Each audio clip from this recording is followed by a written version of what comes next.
Hasani Moss, part 2, man. Sir. Episode 107. How have you been, man? Been good. Been good. Just same old grind, I guess. Yeah, it's all about the grind, man. So, last time, I don't know if you had much feedback from people on your story, but I know I did. And it was powerful. Well, I mean, I had a few people reach out. Hal, Yeah? he reached out. Of course, I said Derek reached out, and then coincidentally, a couple of days later, I saw him at the gas station Yep. in Prairie Grove. We hooked up. I'm all over this just a little bit. Yeah. That was good. And then, Derek, I don't know if you watched any of his episode, but he did talk about you guys. I did. See, he talked about a little bit about the first encounter that I remember. I didn't remember him. I don't remember knowing him until right around that day where he said that him and his brother had the war ball. Yeah. Right, and they were going at each other. Oh yeah. You know, and I was walking through and going to the locker room, and it kind of rolled over towards me, and I picked up the ball and I hit Eric, and then here come Derek. He had something to say. He dropped the N-word, and we kind of tangled up. And then here come Eric, because if you're going to wrestle with Derek, you're going to have to wrestle with Eric too. And at that time, I think I was a junior, and they were freshmen, I think. Yeah. So I was quite a bit stronger than they were. Right.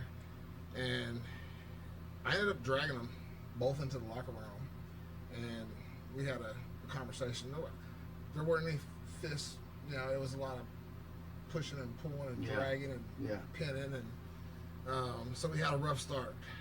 But then, like he said, kind of grew to respect him. Him and his brother, right, playing football. Yeah. And like they were wild men. Yes. Little bitty guys. Yep. Little bitty guys. Like velociraptors. Scrawny. But yeah, like they had no fear. Mm-hmm. And I remember Derek, he mentioned something on when he was here with you, about getting tangled up with somebody bigger. I remember, I don't know if he said the same person that I remember, but I remember him going up against Dennis Starr. You know, some people... He's a big old dude. Yeah, he was the biggest guy at that time on our team. And, you know, some people, especially smaller guys, will get in the line and move places in the line to avoid going up against some people. Yeah. Not them. Yeah, no. And Derek went up against Dennis Starr, and Dennis Starr just creamed him. Uh-huh. And he did. He got up and, like, you hit like a, you know, he said basically you hit like a girl. Yeah. You know, I mean, just wild, man. Everybody was cracking up laughing, and he's like, let's do it again. And they did it again. He got creamed again, but he was still got up, and he was talking that mess. And he was a wild man.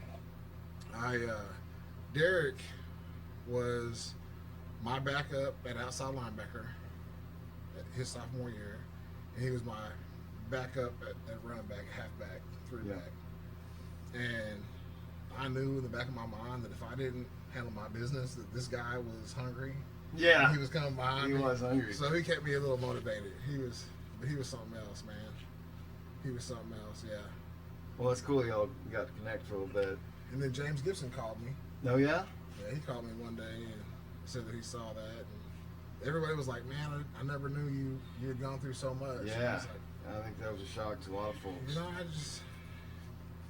only a few select people, you know, only a few people closest to me knew, you know, all that stuff, so. Well, where'd we get up to, man? I remember where we got up to, but I want to jump back real quick. Yeah. Because there was a couple things that that are important, you know. Yeah, it's your show, man. Whatever you want to do. So, like I said, I was molested when I was about 6 years old by that babysitter. Yep. 6 months to a year, so it could have been a year, because we were still in Denver. Went to another babysitter's house, and they had a son. They had two sons. One was older. They had one that was my age, about 6, 7 years old. And he introduced me to pornography for the first time. And still that young. Yeah. Jeez. And so I'll say that I carried that for a long time. I carried pornography with me far, far, far too long. Yeah. Well into my into my adult years. Right. To church, not in church, Right. but Yeah. that secret sin. Yeah. And I was wearing the chains of it for a long time. Yeah. But we can get free. Yeah. Absolutely. So, but I wanted to include that because that's part of it, man. That's definitely part of it, and it's common to a lot of people. Even a lot of people that will sit up in church. It's one of those things that's really hard to admit and difficult to talk about. It is. That's why I think it was your episode was so powerful, because I mean, just to talk about some of the stuff that you've gone through is hard. It's hard stuff to talk about. I believe that there's freedom on the other side of that confession. No, absolutely, I agree. So, I mean, there was a couple things that I said for the first time on that podcast. So, and I felt a little bit more free. Since makes sense. saying those things, but kind of just getting it off your chest. Yeah. Getting it out there. And then I talked about, we referenced the Bible study group were talking about what was going on at the time. There was some police shootings of black people, and there was a riot, or not a riot, but a sniper in Dallas. Yeah. And so during that time, we touched on how that brings attention. It brings it to the mind, especially of black people, to talk to their kids about how to deal with the police. Yes. Right? We talked about that a little bit. Yep. So right around this time, I also had it in my mind that I was going to introduce my kids. When we saw police officers, I was going to introduce myself. I was going to introduce my kids. Sure. Me and my three youngest boys, so Marshall, James, and Isaac, we were just walking, getting them used to the heat, getting ready to start football. Hot. We were on our way up to the Prairie Grove schools, just walked from our neighborhood. We were coming down the street, and I happened to look back, and there was a police officer pulling up. I thought, man, this is a good opportunity to introduce my kids, And so, as he pulled, I kind of waved at him, and he stopped, and he's like, everything all right? I was like, yeah, everything's good. And I said, with everything that's going on in the world, I think it's important for you all to know us and for us to know you.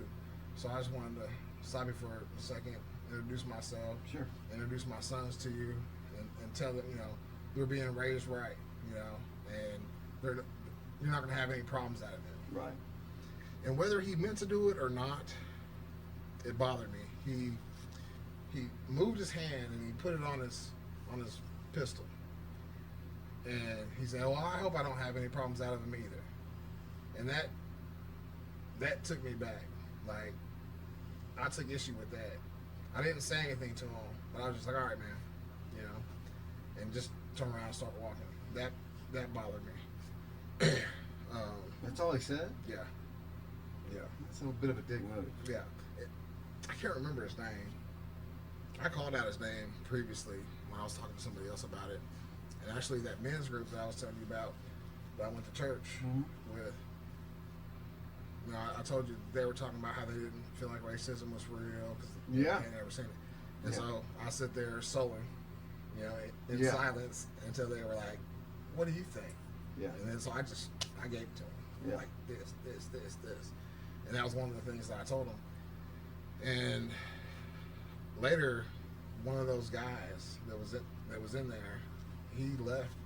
Not that day, but he made it a point to go to the Prairie Grove police station and tell them what I told them. And like, he was upset. He wanted answers, which I thought was cool. His name is Doug Peterson, a good guy. And then I started to tell you about a guy that I was prejudiced, like I prejudged him. Right. And I said, boots and the long goatee and the twang and the hat and all that. And I thought that we would never get along. Became one of my best, dearest friends. And he was one of those like that like, I don't really see it. It's not as bad as you say it is. Right. Well, we went to a gun show together at the Washington County Fairgrounds. Okay. We were going there looking at purchasing guns and stuff. And we were running around this one table, and I wanted to get this shotgun, and the little kid was there. I said, "Go get your dad." He's like, my grandpa said, "Well, go get him." And so he went and got him, and he came over, and Andrew was standing next to me, and it's like, "I want to get this shotgun here." He just kind of looked around. He's like, "Well, you got an ID?" I was like, "Well, what's out in the truck?" And my buddy Andrew he was immediately angry. Like, "I have my ID. I'll buy it." You know, he just pulled out the $200. It's like, "Here," and he took the gun and handed it to me. Like, he was more angry than I was. Like, you know, But is that a racist thing? I mean, you do have to show ID to get a oh no, you firearm. don't. Oh no, not there. Not at a gun show. Not with private sellers. No. You don't Nobody still will have to show do background checks? No. Not at private sellers. At gun No shows. kidding? No sir. Hmm. No sir. I thought you had to do background checks even like at gun shows and No stuff. sir. No, I mean it was apparent to him Right. that is what it was. This is a guy that said, "Oh, he's never seen it." Right. You know. Right. And it was very clear to him that that's what was going on. You know, of course, he's been to a lot of gun shows. That was actually my first one. Right. But nobody was IDing anybody. Really. Yeah. Just me. Like I said, When was that? that was probably sometime around 2017, 2018. Okay. Yeah.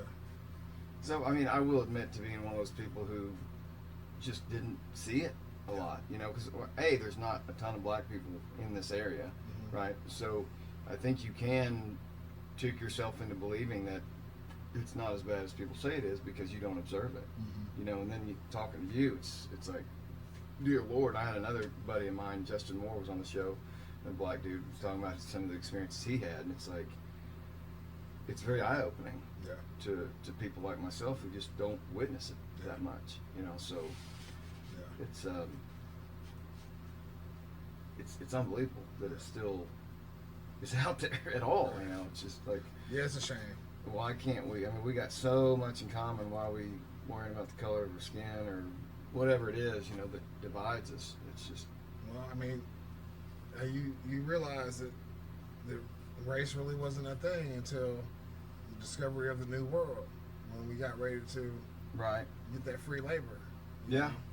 So it's a social construct, you know, and it's a relatively, you're talking about the history of mankind, it's relatively recent social construct. Right. You know. But anyway, it's a mess. It'll all be resolved one day. But no, so we were at 2001. Yep. My decline to depression. Now, I can't remember what you had said as far as depression growing up. Did you ever get diagnosed with anything specific? So when I was about third grade, I think it was third grade, they diagnosed me with ADHD. Right. Remember you saying that? But like depression-wise, did you ever get an official diagnosis, or do you just experience it? Okay, so it's one of those things I was in denial about. So Mhm. when I was about 18, 19 years old, the doctor said, "You want me to stop?" No, keep talking. Let's grab some. 18, 19 years old, I was trying to get my ADHD medicine again because I was going to college and I needed Right. to help focus. And the doctor I went to made me get on these antidepressants before he would give me the whatever it was, Adderall, I think it was. And so I got on them and tried them and was like, nah, this is not really doing anything, you know. So I don't know that was really what I was experiencing. I really do think it was more of my ADHD at that time. Right. But then, like I said, you know, end of 2000, I started having those panic attacks that I didn't realize were panic attacks. I Yeah, went through all which are this awful. testing and Awful. all that stuff. Yeah. So, you know, I told you I'd gone to the doctor and kind of had that realization that, you know, this is what depression is. It's not just feeling sad. Right. It's just, you know, a loss of interest in pursuing life. In you know? anything. Yes. Yeah. So, Especially with like bipolar, which is what I have. Like when you get down to like 6 o'clock, as I it's called like 12 o'clock, you're manic, you're good, everything's great. But then as it starts going down, you just, even this, like, you can't find joy in anything. Yeah. It's a chemical thing. It's not like you got every reason to be happy, every reason to be grateful, but for whatever reason, you just can't. Right. Yeah. Yeah. It's an awful feeling. You know, I call that period of time the time when I was down in the darkness. Yes. That's how I describe it when I talk about it.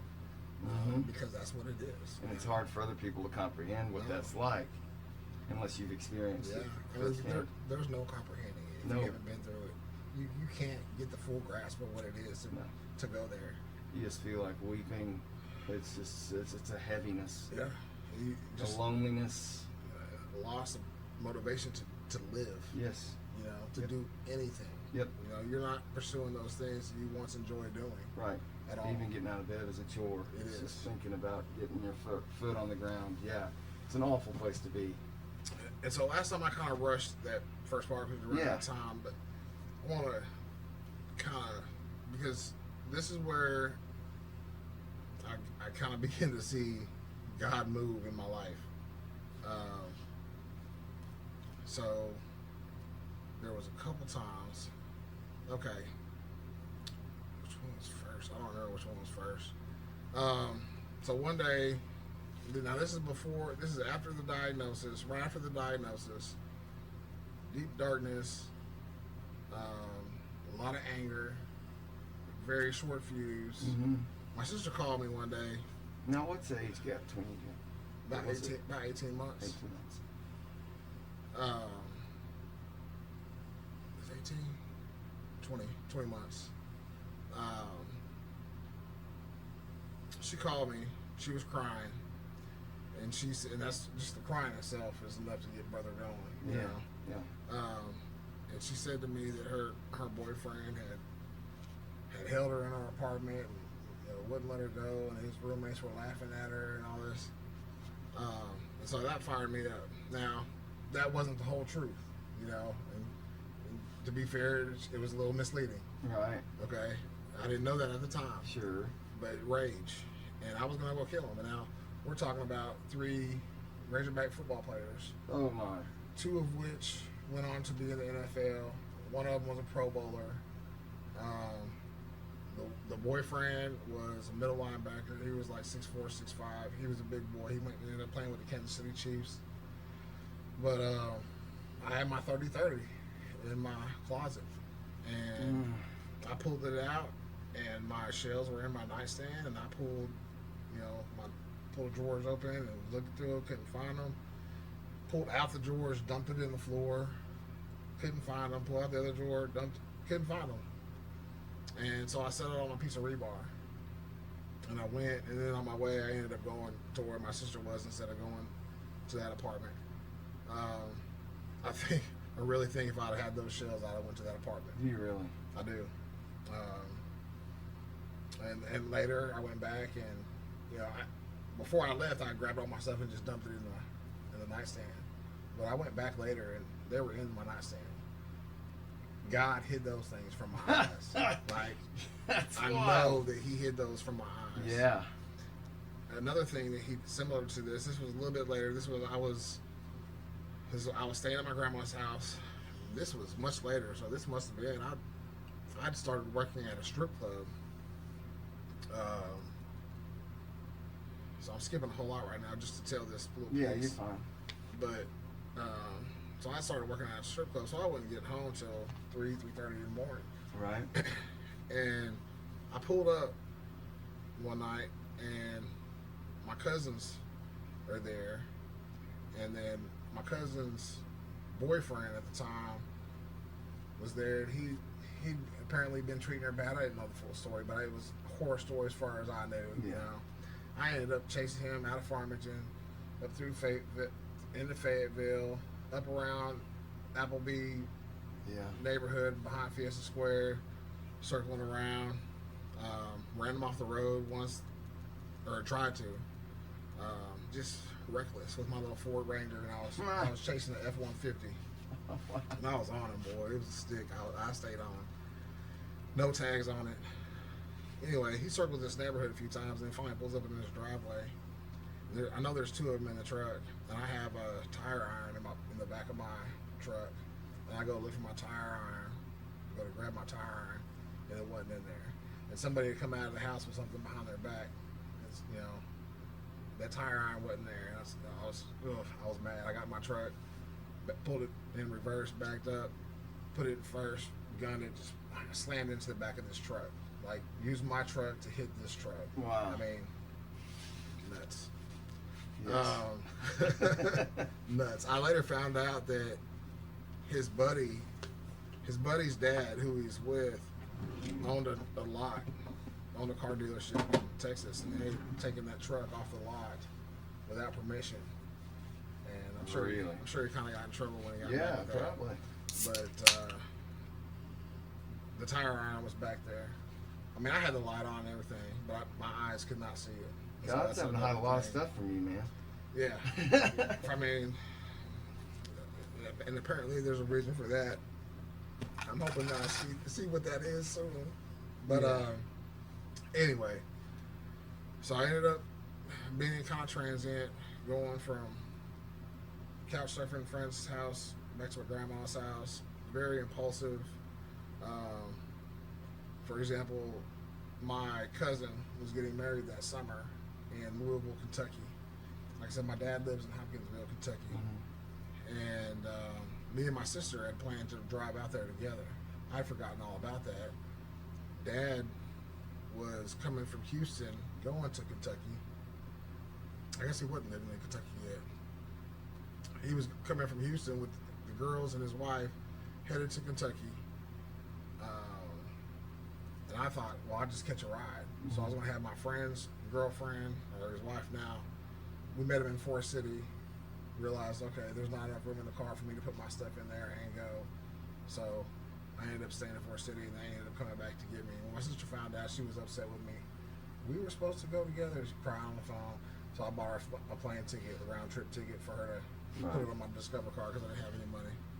But just the impulsivity there.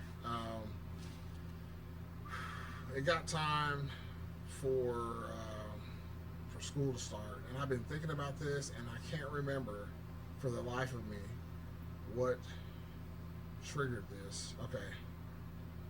No. I don't remember what triggered it all, man. But I was trying to go back to school that fall.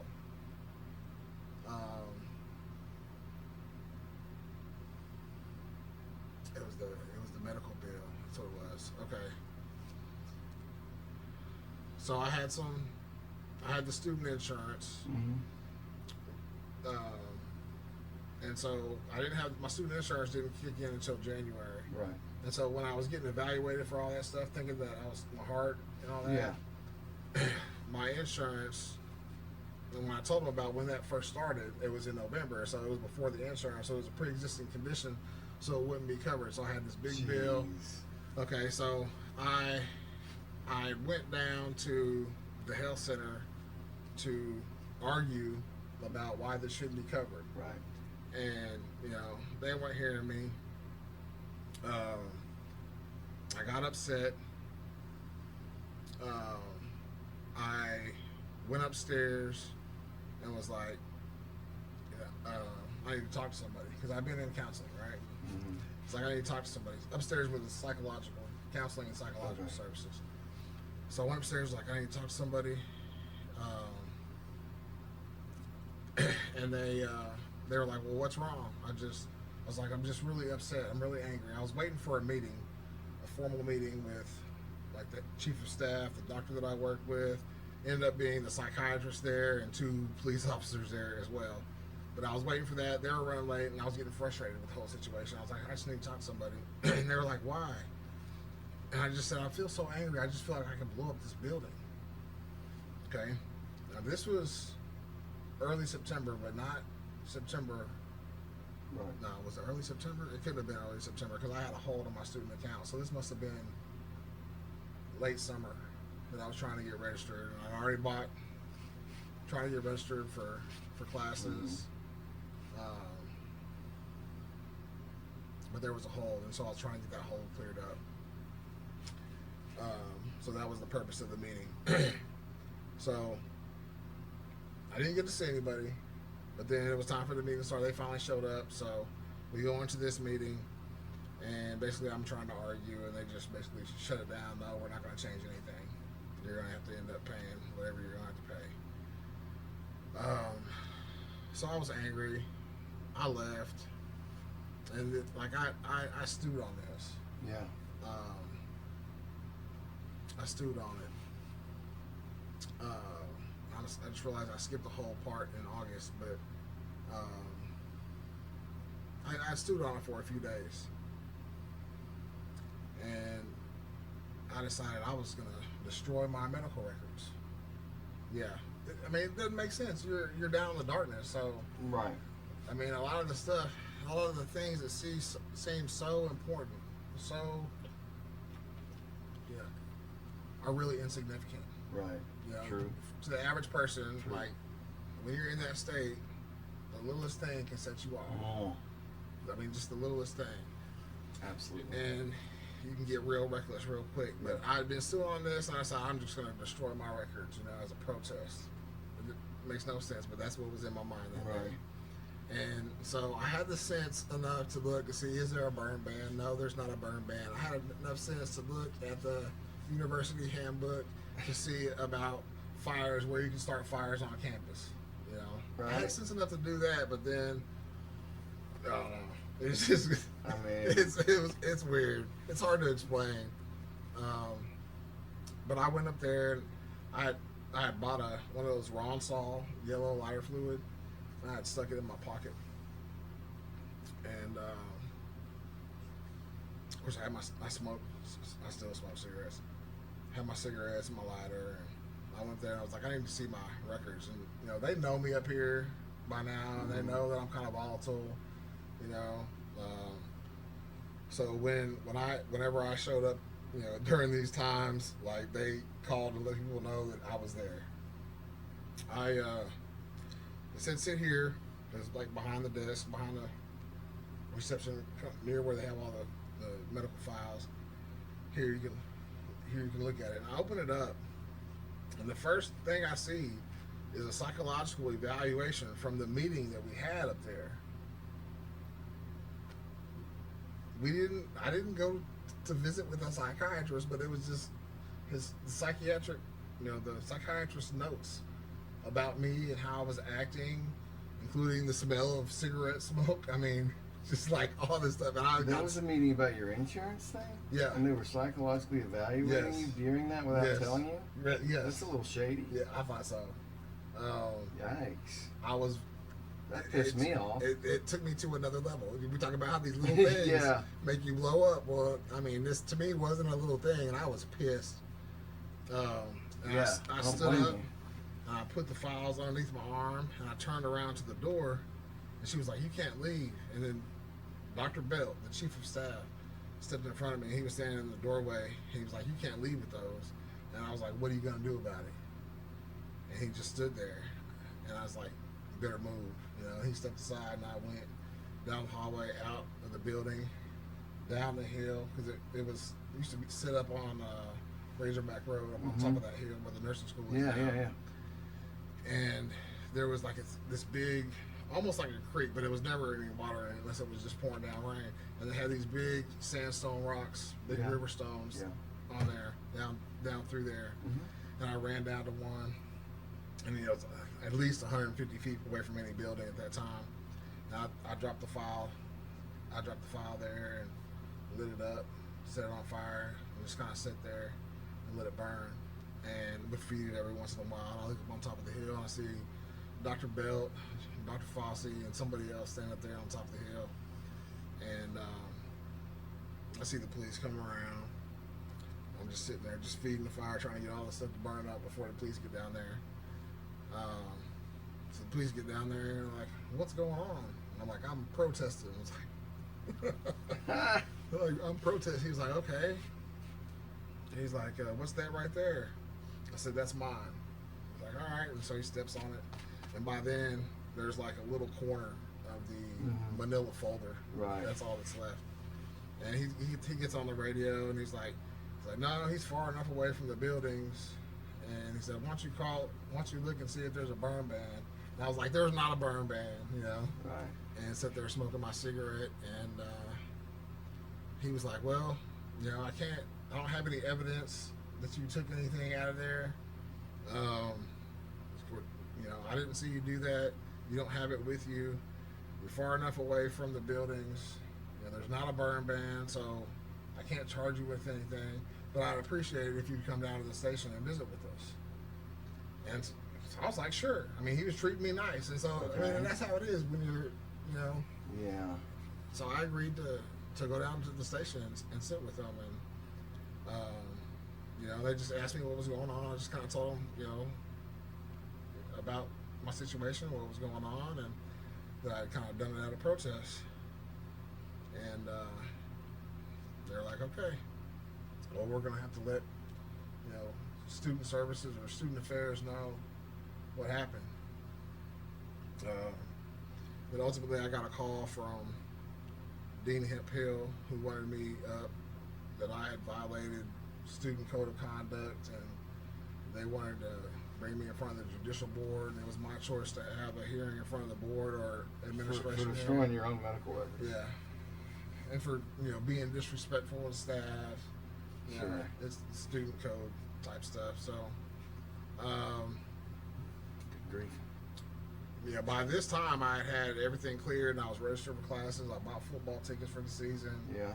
You know, so they had me come up there, and I went up there to meet with him. And I just remember being very volatile at the time. I know I ended up scaring one of the guys that was there by the things that I was saying, and Yeah. I don't remember a whole lot about what I was saying. But ultimately, I got kicked out of school and banned from campus. I had no trespass Wow. from campus, and wasn't able to come back until I could bring something from the psychiatrist that said I was no longer a danger to myself or others. What? And I mean, to be real, like, I was volatile. You know, I was a danger to myself and others. Now, how much of a danger to others I would have been at that point, being about 135 pounds, so I lost all that weight from not eating. I don't know if I was really much of a threat to anybody, Right. but I mean, I shouldn't have been on campus. I was too volatile. I mean, it was the right decision. Really? For me not to be there. Absolutely. Absolutely. But ultimately, you know, I continued, you know, with therapy and everything, and it got to the point where I was able to get back in school. And I enrolled again the spring of 2002, but, you know, I sat in class for 2 weeks and realized that I wasn't ready. Like, I wasn't enough out of that depression to be able to really focus Yeah. on and be successful in class, so I ended up dropping. Yeah. But let me backtrack back to that summer before. I think I told you that there was. I don't know if I did tell you. My grandmother gave me a Bible. You know, shortly after I moved my stuff over there, and I got to the point where I quit couch surfing and stuff, and I stayed a lot at my grandmother's house.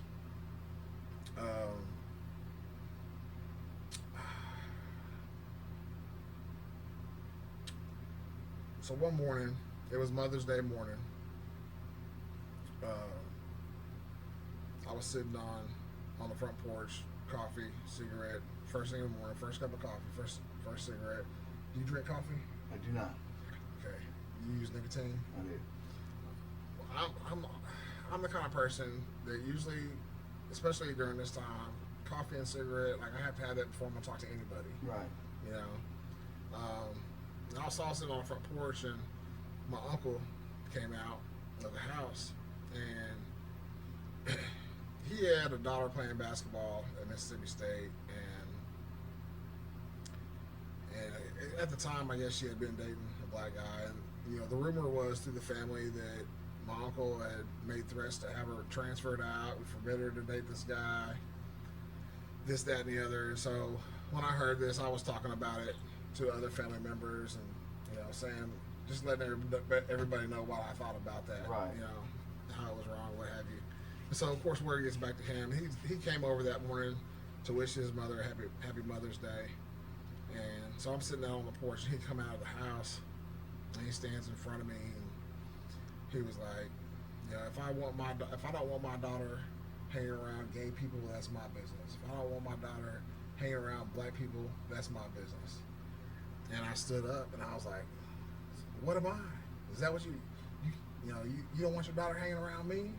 I said, I'm black, and just kind of started going off on him, and he grabbed me by my neck and like pushed me back. I kind of bent back over the chair, and then instantly I grabbed him back and kind of spun around and leaned him over the barbecue grill, and I was holding him with one hand. I had my fist raised, just telling him how I could just beat the hell out of you right now. Mm-hmm. And my grandma came out on the front porch, and she was screaming and hollering to stop, and then she started praying.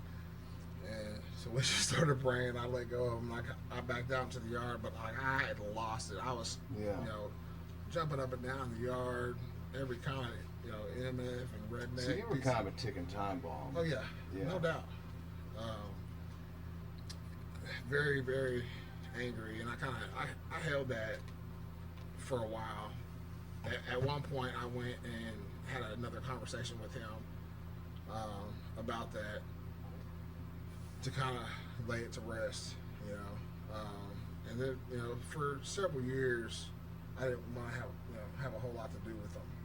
It took me some years to kind of get over that piece of it. I was pretty hot with him, but we're good now.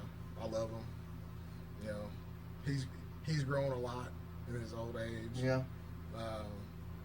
He's not the same guy he was back then, even. I'm sure. So, but that was good. But my grandma gave me this Bible, and so I started spending time reading it. And it was a prophecy study Bible, so it had notes about different prophecies. Right. And so I was really interested in that. So it kept me engaged, and I spent a lot of time reading. And during that time, I ended up buying some gospel CDs. And so then it was a lot of reading and worship and praying. Right. And mind you, I wasn't working. I wasn't going to school. And so I spent a lot of that time reading, and praying and worshiping. And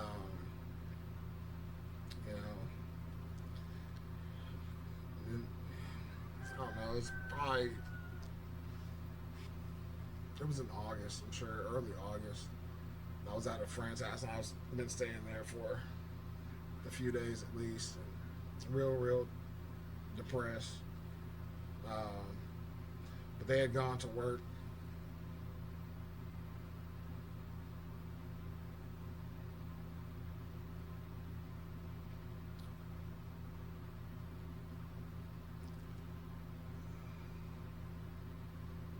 I guess I got to back up. That was because there was a couple days. Yeah, I need to say that. So I was over at their house, and I had a food stamp card. But I was, like I said, I was real depressed, and I had decided I was going to kill myself.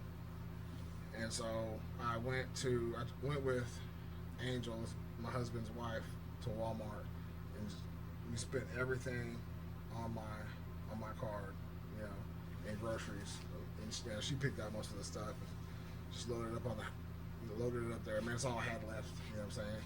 So I was giving them that.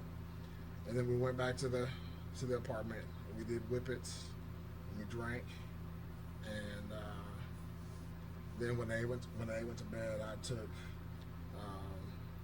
a bunch of painkillers and muscle relaxers, a lot. Yeah. And it was easily enough to kill me, and I was just like, God, I'm done.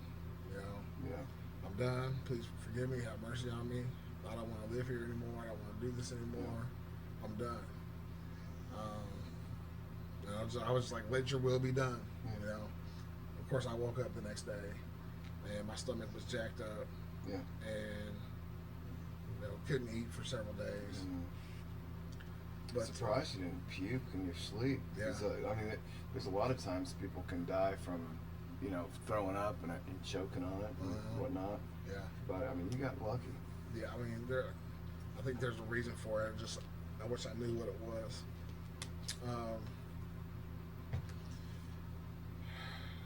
But a few days later, I was by myself, and like I said, they went to work. It was the middle of the day. I've been reading, and I've been praying, and so now I was playing my gospel music real loud.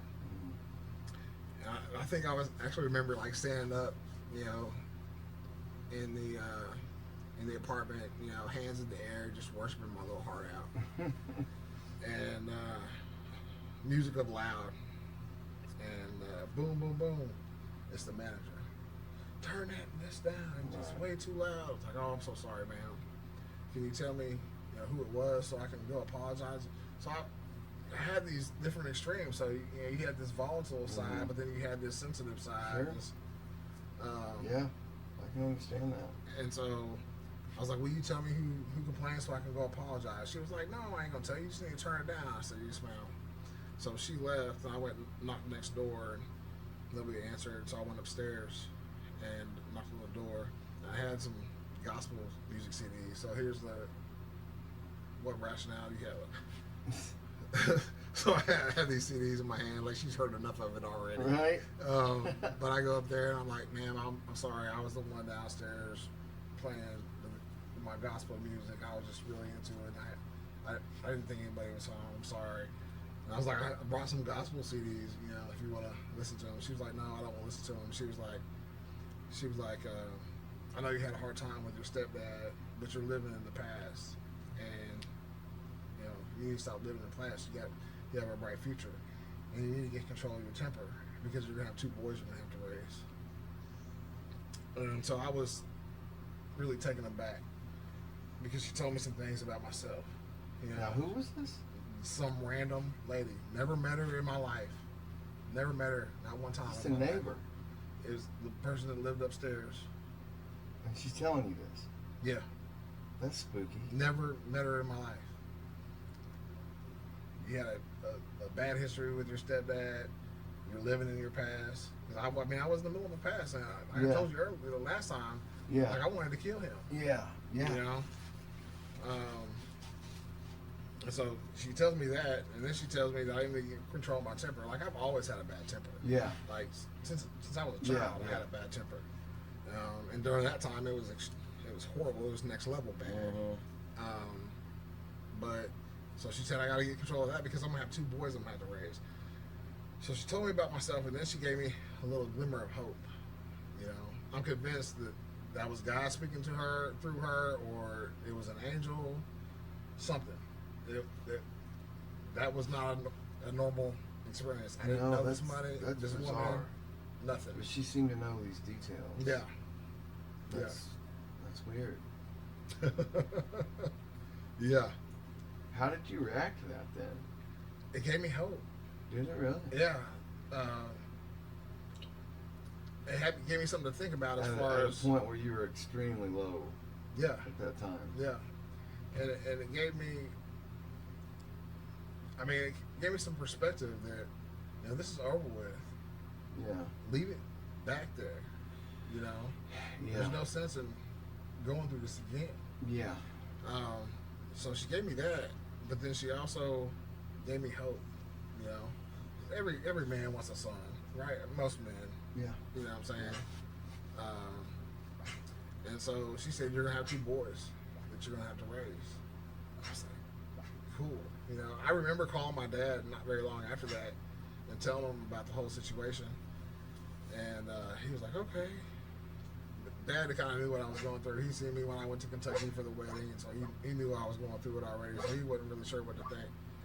I don't think, but I remember calling him and telling him, and he was like, okay. And it wasn't long that I just completely forgot that. You know, just completely let it go. But, you know, continue to go through this. I got in a position where I could at least get up and go somewhere to go to work. Now, I was a little motivated by the work environment. Sure. You know, like I said, it was a strip club. Oh. You know, this was my first time getting back up to over 200 pounds, or getting to 200 pounds, period. And that was one of the requirements. It's like, I'm 205, I'll meet that requirement. Right. I can go bounce at the strip club. And so I did that. Thankfully, I never had to do really anything with anybody, Yeah. because my mind wasn't in the right mindset to be dealing with folks like that. Right. Um, Yeah, that can be tough. yeah, but with a good doctor, most importantly, in my opinion, with God, I was able to slowly, climb up out of that. Now, there was a lot of anger with this stepdad of mine, Mm-hmm. and so healing didn't really start with that piece until I started speaking that I forgive him. Mm-hmm. But when you go through that with somebody like that, that scarred you like that, and you develop hate like that, Mm-hmm. it takes a long time of speaking, I forgive this person, before you get to Right. that point of where you really truly forgive this I person. understand. Yeah. And so, like, that piece took me years. I remember, I remember thinking, first off, it was, I'm going to murder him. Second, it was, okay, I'm not going to murder him. I'm going to beat him down real good. Right. Then it's, no, I'll just cuss him out. Yeah. Now I'll just tell him what he did Right. and say, you didn't defeat me. Right. I think maybe I'm at the point now where I could, sit down with him Right. and have a conversation with them, and show them pictures of my kids and my family, and say, Yeah. look, this is what happened. Yeah. Then it got to the point to where, in my mind, I could see myself introducing my kids and my family to him. Right. And so it was there, and that was over 10 years from that point before I got to that point. Really. Yeah. And then eventually I started looking for him, not to hurt him, but just to connect. Yeah. It was around, I started working for the district, so I probably started looking for him around 2014 or so. And then by 2017, I found a Facebook page of his, sent him a friend request, messaged him, nothing. So I went to his friends list and I found Julia Rivera, which, I thought, okay, this is his wife. Found some kids, and I messaged them. Well, Julia responded and she told me that he had died a year prior to that. And she, invited me to go ahead and give her a call. So I left my desk and I went outside and I called her. We were on the phone for probably an hour. Really. And I was happy to hear that, like, he gave his life to Christ. He volunteered in the church. He coached his stepkids, softball teams, that he turned into this really loving, God-fearing man, Right. which is good for him, Yeah. But I was glad to see that. I did regret not being able to get in contact with him earlier than that, Yeah. I get that. so we could talk through some of those things. Sure. But at least you were ready to have that discussion. Yeah, it took a long time. Well, I'm somebody who can really relate to that. I lived in the past for up until my 40s, man, blaming people for things or whatever, and it didn't hurt anybody but me. Yeah, You're hanging on to that anger, and you can't change the past. I mean, at some point, you have to just let it go. yeah, You don't have to forget it, and you don't have to put yourself in a position for it to happen again. right. But as far as the forgiveness piece, it is hard. But Yeah. once you are able to achieve it and let that go, it's such a weight off of your shoulders, Mhm. though. I mean, it really is. Yeah, But I totally understand where you're coming from there. it was something else. But And what year was that you had tried to reach out? I probably started around 2014, Yeah. where I got to that place that we could sit down with a meal with my family. Yeah. But I didn't look for him every day. It wasn't a relentless Yeah, search. yeah. It was every now and then Yeah, I just do a quick search, try to find him. Mm-hmm. But yeah, so he had actually joined a Christian biker club. He always loves motorcycles, Mm-hmm. and one of his buddies in the club got killed, and so he had flown home to San Juan, Puerto Rico, for the funeral. And after the funeral, they were getting ready to go eat, and so he was on his bike, on his motorcycle, going to go eat, and he hit a big hole in the street and threw him off his bike and slammed him into some concrete steps head first. Didn't have a helmet on. Killed him. That's how he passed. Yeah. Gosh. Right after leaving the funeral. Yeah. Yeah. But I'm thankful that he, gave his life to Christ, and he was trying to live it out prior to that. Which it was good stuff. You feel like you're at a good point with like all that now, like as far as the resentment and the anger, you feel like you're over all that. And yeah, definitely. You're at a place of peace as far as that goes. Definitely. That's beautiful. I'm glad. It took a long time to get there. Yeah. I think that unforgiveness was a large part of me going out into the darkness, hanging on to that. So when people say forgiveness is for you, it's not for them, like there's some truth to that. There's a lot of truth to that. Well, it doesn't necessarily really even affect them. Right. A lot of times. Right. A lot of times they don't care. A lot of times they don't care. They don't know and they don't care. Right. And you're still mad. Right. It's you the one that's hanging on, and ultimately it's you the one hurts you the most. It hurts. Yeah. It's a cancer. Yeah. But I guess so. I don't know if I started. I guess maybe I did. Late 2001. I see Linda again. Yeah, we had gone to class. I see her. She was in the Dollar Tree.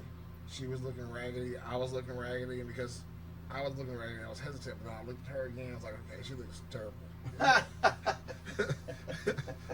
I mean, I had on these old. I mean, they were khaki cutoffs. And when I say cutoffs, they used to be khaki pants. Yeah. And I had this old T-shirt. It was supposed to be white, but it was like a dingy yellowish brown. Looking terrible. And then she had on those light gray, heather gray sweatsuit. Yeah. And she had stains all over her sweatshirt and her pants. I was like, yeah, okay, I'm gonna go. Yeah. I can go talk to her. Yeah. And so I did, and got her number, and then decided I needed to go on a diet, and I got to get in shape. And so it was 3 weeks before I ever called her. Really? And started from there. Just kind of started dating, and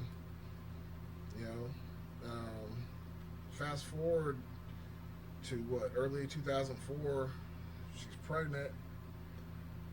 I'd been working at Arkansas Support Network with young people with disabilities and behavior problems, and I had this overnight shift. Well, I had a 4 to 8 evening shift and then an overnight shift. So basically, I was 4 p.m. to 8 a.m. working through the week, and I was like, well, this ain't good enough. I'm about to have a kid, and by this time, she has 2. When I met her, she had that one, and she was pregnant and didn't know it. So. Anyway, yeah. So she got pregnant with James. I was like, I gotta go back to school, and so I finally went back to school. I was ready. I was properly medicated. I went from a C average, occasional B's and D's, to like A's, occasional B's. Nice. There's a big difference from when you're committed versus when you're. It really is. So I finished out my history degree. James was born October 2004. I'm trying to think of anything real significant going through here. Hannah was born 08. 06. Isaac was 08. So graduated with my history degree in 07. Couldn't find a job. The economy was on the decline from the housing market and everything. it kind of bottomed out in '08, but like Mm-hmm. 2007 was hard. Yeah. Like I graduated and had been looking for jobs and couldn't find anything. And Yeah. so my brother-in-law was like, I got student loans, so they're about to come due. Yeah. And my brother-in-law was like, man, you just need to go and get your master's. I was like, in what? It's like, whatever you're interested in. Yeah. But I didn't want to do history. So I started trying to figure out, how to get to graduate school. To get into graduate school, they have you take what's called the GRE, it's Graduate Record Examination. And it was just started to be computer based back then. Mm-hmm. And there was a writing portion on it, and I can't type. Like I'm hunt and pick. This is me, and so it takes me forever to type. I'm the kind of person that when I have to type a paper, I write everything out first, and then I go back and type Really? it. Yeah, No kidding. because I can write it from hand to pen so much faster than I can from hand to typewriter or computer. And I didn't want to take that test because I knew I wouldn't pass it. So I was looking for an exception, and the only way I could get an exception was to get approval from a department head of whatever program I was going into. So I picked a couple of departments and went in, and the first couple, they were like, I don't even want to talk to you. And just rude. And then my brother-in-law was like, hey man, go talk to this lady. She's over at Ozark Hall. She kind of described where she was going to be when I went over there. Said they have a brand new program in education, and they're trying to get people in. I was like, I don't mind teaching. She's like, yeah, I don't think it's really like a teaching program. I was like, all right. So I went over there and talked to her. She told me about who to talk to. So I went over and talked to the head of that department, and asked her for an exception. She was like, well, if I'm going to give you an exception, I need 2 letters of recommendation from other professors. Bet. So I went and got 2 letters. I mean, I had them within a day, I think. Charles Robinson, who's the chancellor there now, he wrote one of them. He was a history professor for me, and then another history professor wrote them. So I made an appointment with her and took the letters back to her, and she's like, okay, I'll take a look at them and I'll let you know. I said, do you mind going ahead and opening them up and reading them in front of me, because they were sealed with signature over the back of it. She's like, you want me to read them in front of you? I was like, yeah. I mean, I was pretty confident, and so I got to watch her read them and watch the facial expressions and all that. Ultimately, she admitted me into their program. The terms were you come in the first year, you'd be on academic probation. So you can only have 1 C in the entire program, and you better not have it this first year, and you get removed from the program. Really? So I was like, all right, cool. And so ended up with a graduate assistantship to pay for the bulk of that, so started that in the fall of '07, and it took me a long time trying to work, full time, and it's a lot to and go to school, have a family, and so it took me 3 years to finish that, but finished it. It was Master of Education and Workforce Development. When I signed up for this, I had no idea what workforce development was. Not a clue. Right. But I learned about it, and then graduated right around, in 2010. So here's another God thing that jumps in here. The twins were born in 2010. They spent a couple weeks in the NICU, and we got to bring them home.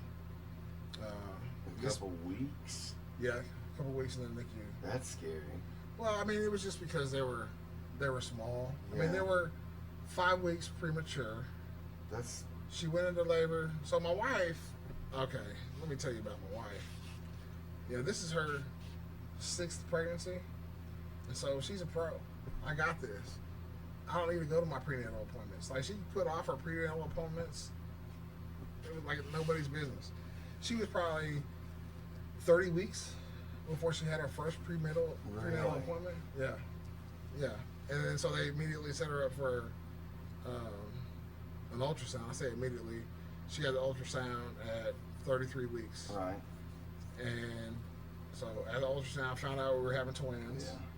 Yeah. This kind of freaked us out. It really freaked her out because we were preparing for one child. So we already had one of everything that we needed. Right. You know, like, oh no, now we got to get, you know, all this other stuff. Yeah. And so the next day, I went and got some stuff from JD Panda. I missed that place. I hate it closed. Yeah. Brought it back to the house, and she went into labor that night. She was just so stressed out about not being ready that she went into labor. Really? So I took her to the hospital. She was 33 weeks. Yeah. And so they had to hold her off. Like, they kept her 2 weeks and gave them whatever medicine they could to keep her from coming into labor. Yeah. And then so at 35 weeks they were born, and so 4/16 and 5/16, and so they took them to NICU, and they ended up tube feeding them for. Some of it was tube fed, and she also went up there and was breastfeeding Right. as well. But yeah, 2 weeks up there, they got to come home. I think it was the third day that they were home that night. I was in the den with Janae. Janae was the 5/16. You know how us dads feel like we're gonna break our child, you know? Yes. And so, Especially early, with the first ones. And Linda had Janice. She was the pound smaller. Yeah. So I was in the den. Linda was in the girls' room. Linda comes out, and we're just chatting. And all of a sudden, Linda gets this look on her face, and she just takes off running to the bedroom. And then I hear her scream. When she gets in there, she comes running out with Janice. I'll say that because I got to back up. 2 years prior to that, the same thing happened with Isaac. She was feeding Isaac, and he got choked on some milk, and she rushed him over to me. And I had just completed my first responder training, so I knew how to clear airways and stuff. So she gave him to me, and I cleared his airway, and it was no problem. And I was very proud of myself. I bragged on myself. It's, look what I did, type thing. So then, fast forward 2 years, she comes running out of the bedroom with Janice, and milk is coming out the sides of her mouth and running down her neck. Her face is already red. Oh my gosh. She had found Hannah holding the bottle in her mouth. Hannah was a few months from being 4, Yeah. but she wanted to feed her little sister, and so she filled her up. And she came running out with Janice and handed her to me, and I was confident, man. I took her and I went to work on her, and when I didn't clear her airway immediately, I was like, call 911. And so she's at 911, doing that thing, and I continue to work. And I'm working. And it's not working. And her neck and her face is turning this purplish color, and her lips are turning blue. And I start having these thoughts, man. You start thinking, I'm only going to raise one of these girls, like, why are you going to give us twins and then take one? I continue to work, and tears started coming down my cheeks. I'm having these thoughts, and just in desperation. I mean, I worked, man. And she turned colors, and I held her up in the air, and I said, Jesus, please. No sooner than I got please out of my mouth, she coughed, and she was awake. She was conscious. Jesus, please, is all it took, and boom, she was clear. So that taught me a lesson that I shouldn't have been taking credit for Isaac when I cleared his airway, because he's in control, not me. Right. I can't leave those pieces out. But what a sense of relief when that cough came. You say you're going through all these thoughts about. I mean, I can't imagine that, man. Man, as soon as I got Jesus, please out of my mouth, she coughed, and she was conscious. The fire department got there about a minute after she regained her consciousness. Right. I was using those little turquoise blue. Mm-hmm. I call them little suckies. Yep. You can never find one when you need it, right? And so when this when it started, when she first gave her to me, I was like, Kendrick, go get the sucky thing. I can't remember what we called it. Yeah. But we could never find what we wanted. Man, he went in there in that bedroom and went right to it and brought it to me like quick. Yeah. I was like, where was it? He was like, under the bed. I'm thinking, how did you think to look under the bed? You know. But when she had started breathing, I would just start sucking stuff out. Yeah. And then like I said, fire department arrived there. About a minute later, they immediately put her on to check her oxygen level in her blood. It was at 77. She'd already been breathing for a minute. Yeah. So it was, it was bad. Yeah. Paramedics got there shortly after that, and they checked it again. At that point, it was 99. And they gave us the option whether we wanted to take her to the ER or not, and we decided to keep her at home. Yeah. But God, that's scary, man. I've been, I tell people these stories about these things, about hiding the bullets, about hiding the tire iron, about the prophetic word and the warning, this deal with Janice. I mean, when you add it all up, it's pretty compelling. People, they'll say, I've wanted experiences like that all my life, and I've never had it. And I've taken those for granted. I don't know that you want the experience of having, Well, yeah, I mean, like, there's that side of it too. But choking like that. I mean, that's terrifying. But I think they're talking about God intervening, showing Himself, and that prophetic word. I told you I throw it in the back of my mind, but it came back to my mind when after James was born. He was probably about 8 months old. I was in the shower. And it came back to my mind. I was like, she said 2 boys you're gonna have to raise. Like, this is Kendrick and Marshall. And like, it didn't dawn on me till that point. I completely forgotten about it. Did you ever speak to that lady again? No.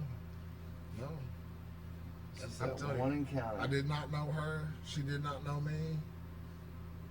No, that was a God thing, man. That's weird. That was a God thing. I believe you, man. That's I mean, you say that's powerful. I mean, to not know this person and then just to say the things she said to you. You just hit it. I mean, that's just hit it. But it also said it gave you hope at a time when you were like really in a what do you call it, the darkness? Yeah. Amen for that lady, man. Man, thank you, God. So what do you think that was? An angel? Either an angel or the Holy Spirit speaking through her. God is kind of wild, man. Absolutely, he's a wild dude. I mean, when we had in the Word, there's a scene where this guy's riding a donkey, and the donkey starts talking to him. Like, man, are you kidding? Can you not see that angel in front of us? This is about to strike us down. You have to check it out. The Bible's full of some gems, man. Yeah. It's got some good stuff in there. But yeah, that was. Those are the times that I've seen God move, and I look back. Okay, so I told you last time that I had it wrong. So 2010, I finished my master's degree, and I had a hard time finding work. And so that's when I ran into Hal put me to work. I'd said I was laid off, but that was not my layoff time. That was a different time. I was graduating school. Workforce development, very, very narrow field. And it was much narrower back then. Having a hard time. And so I took a job with an insurance company briefly, trying to sell insurance. I'm not a salesman. Yeah. That's not me. I'm neither. an introvert. I don't like doing that kind of stuff. Yeah. So I wasn't successful, clearly. Picked up working with Hal. Like I said, I worked with Hal for about 2 years.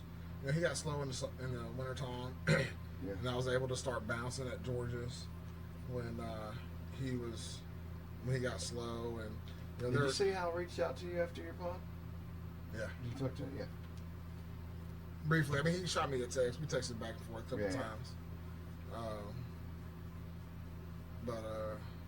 spent a lot of time with him. which is really good, really good. Man, He's a good dude. and you can grow around him. You know what I'm saying? People can mature. People can grow spiritually around him. He's got a Just powerful story. So much wisdom, yeah, and you know his story, the adversity that he's been through. Yeah. You know, he's been through the fire. Had to start all over. Yeah, and I really enjoyed my time with him, but he kept me busy. And so during that period, you know, I worked with him. I bounced at George's. I Houndstooth Clothing Company. They hired me to come out on the weekends and clean the T-shirt screens, and I was doing preload at UPS. So I mean, at one point I was working 4 part-time jobs. This is after you got your master's. Yeah. And you're just trying to find work. Right. Yeah. So just trying to make ends meet until I could find something. Yeah, yeah. You know, and then finally, 2 years later. Dang, 2 years. Yeah. 2 years later, there was an opening with Job Corps. You heard of Job Corps? I have heard of it. I don't know what it is. It's a workforce development program for troubled youth, basically. Okay. They take ages 16 to 24. They house them on a center. And, Okay. You know, they live there and train. They finish their GED or in their high school diploma and get a certificate in the trade, like an entry level certificate. Yeah. I thought it was one of the greatest programs on earth until I found the program that I'm working in now. But got to do that. So, you know, I had spent some time with Arkansas Support Network in the past, working with people with behavior problems and disabilities, right? But now it's just a little different. This is more higher functioning people that some of them may have disabilities, some of them may just be behavior problems, some of them just have a bad home life. I mean, Right. various sets of circumstances bringing these people in front of me. And so I guess during that time and then the time to follow, when I say the time to follow, ultimately I was laid off from Job Corps. I mean, I loved it. I worked there for almost 4 whole years. Worked with a lot of young people, saw a lot of young people change their lives, you know, and I saw a few that went the wrong way, you know. Yeah, that's got to be a tough kind of position because you're seeing obviously some horrible situations. Yeah. But then when you do see the success, I mean, that's got to be pretty sweet. Yeah. But still, I know a lot of people who've worked in that field, and the emotional weight of seeing kids who are abused or, I mean, that's tough stuff, man. And so I started learning in Job Corps, but I really had it down by the time I started with the WIOA program. The what? WIOA program. So WIOA is the Workforce Innovation and Opportunity Act. Okay.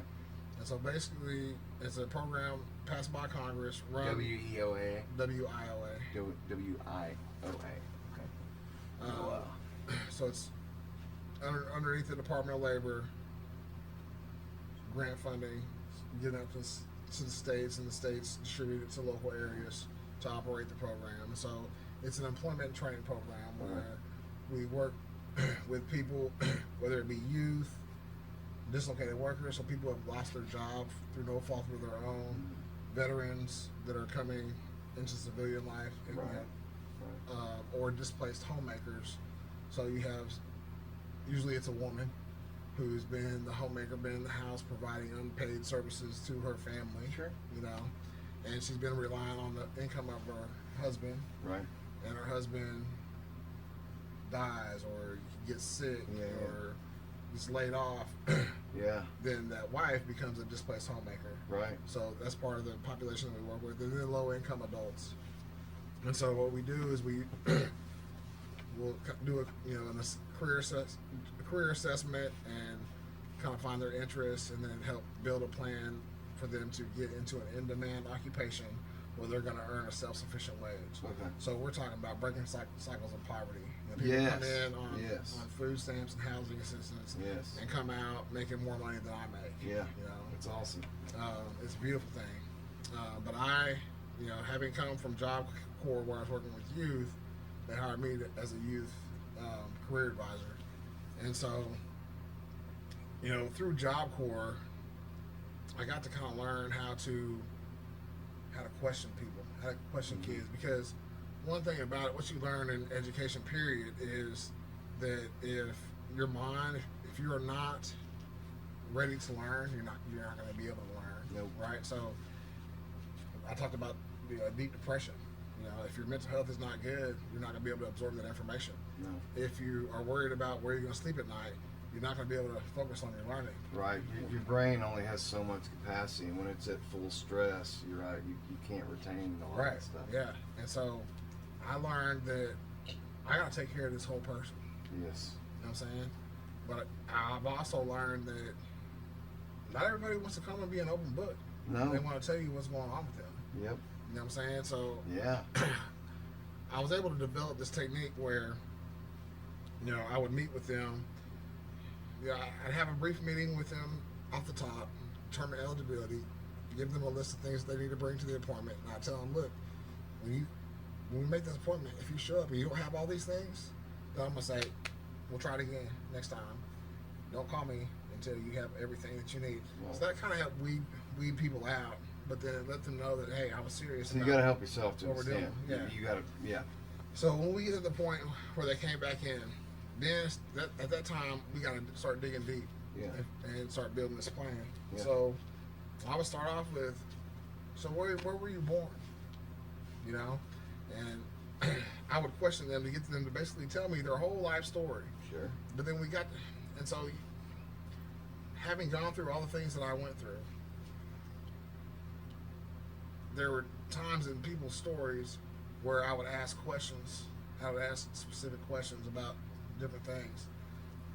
A step parent, what was your relationship like with that person? Yeah. Da, da, da. And so a lot of times it got to a point to where they would get to a certain point and they would just shut it down.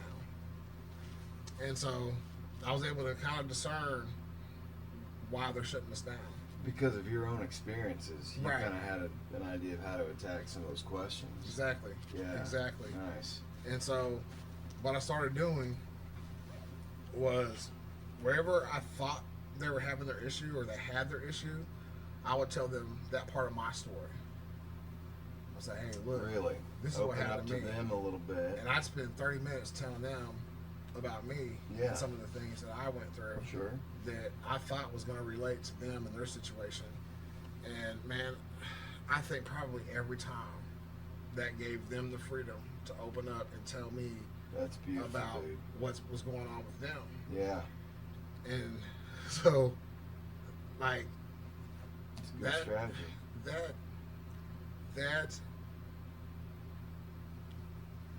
man, it's a gift, it's a reward, it's a purpose for having gone. Like, God doesn't want us to go through things that we go through, but we live in an evil world. We do. Right?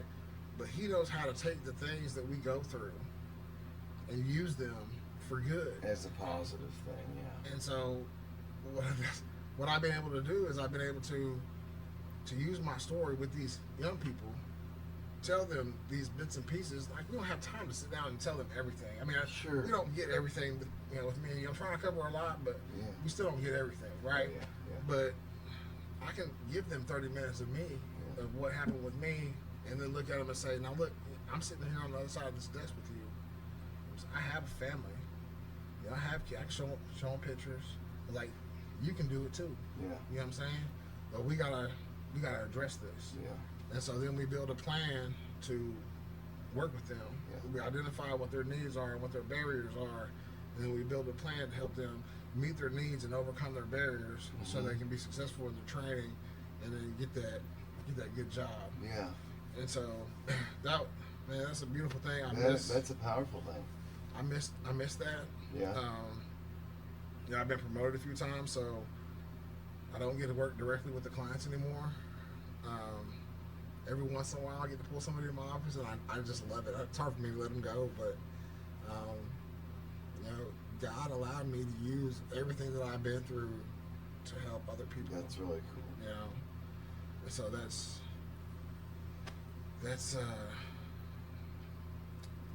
I mean, that's the sum of it.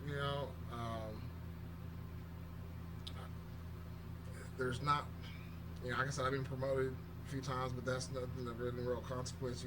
I have to get a little bit more money, to meet the needs of, a large household. Yeah. But nothing of any real consequence.